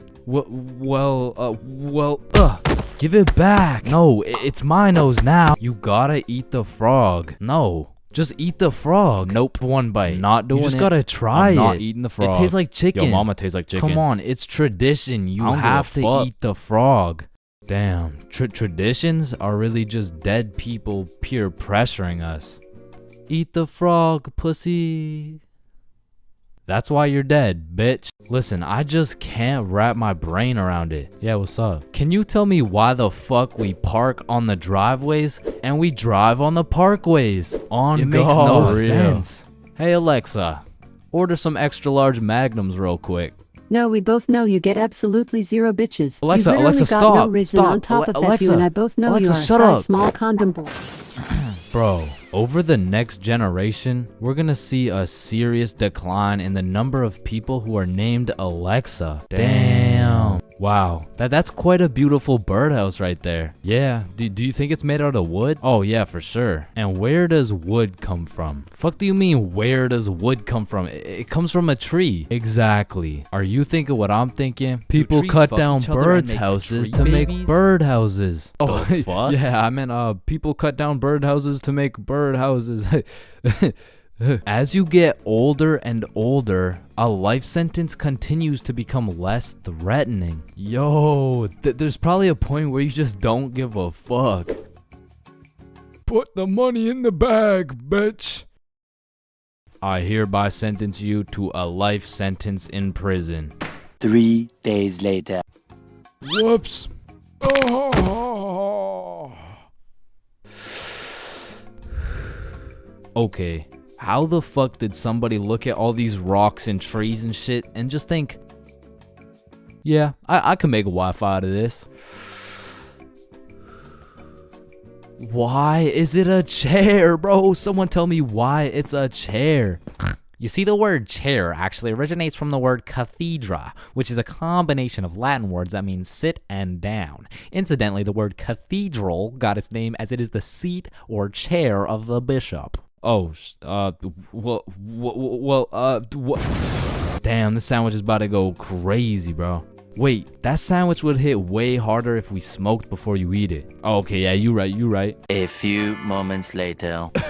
Damn. What?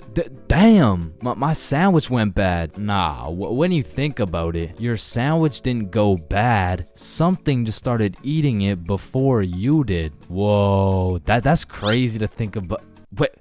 Are you eating my sandwich right now? You gotta be faster than that, bro. I'm talking inside the cum factories. I'm talking inside the sperm bank. I'm talking inside these nuts. I'm talking in the Dwayne The Rock Johnsons. Nah, fuck you. Hey, fuck you then. That's why you eat meat. I don't eat meat. I'm vegan. Oh shit, same. But you're still a bitch. Okay, and I still laid pipe on your mom. Yo, what's going on here? He called me a bitch, and he said he had sexual intercourse with my mom. Yo, calm down, calm down. I thought you guys were both vegan. Yeah, what about it? If you guys are both vegan, are you guys really beefing? Damn, that was unfunny as fuck. Should we just beat his ass? Yeah, we should. Shit, damn. I see here. Looks like your toothpaste hasn't been doing the job. Try this one. 9 out of 10 dentists recommend this toothpaste. Wait a minute. If dentists make their money off people having bad teeth, and 9 out of 10 dentists recommend this toothpaste, why would I choose to use this one? Go. Shit, he knows. Man, you ever think about how the ocean is just some really big soup? Damn, I guess you're right. Or have you ever thought about how there's more airplanes in the ocean than submarines in the sky? Oh shit, apparently not. Damn, we're high as fuck. Man, you know what I just realized? What's up? Your balls are kind of like a body bag of sorts. You know what I'm saying? You gotta stop looking at my balls, bro. Okay, but who named it a chair? Like, who just looked at this thing and was like, oh, yup. This is gonna be called a goddamn fucking chair. Boo. Oh, you scared me half to death. What happens if you get scared half to death twice? Oh, I don't know. It's just a saying. Boo. Oh shit, is he dying? I think. Damn. When you really think about it, most guys will get their first set of flowers at their funeral. That's some real shit. Wait, Chains, are you high at a funeral? No.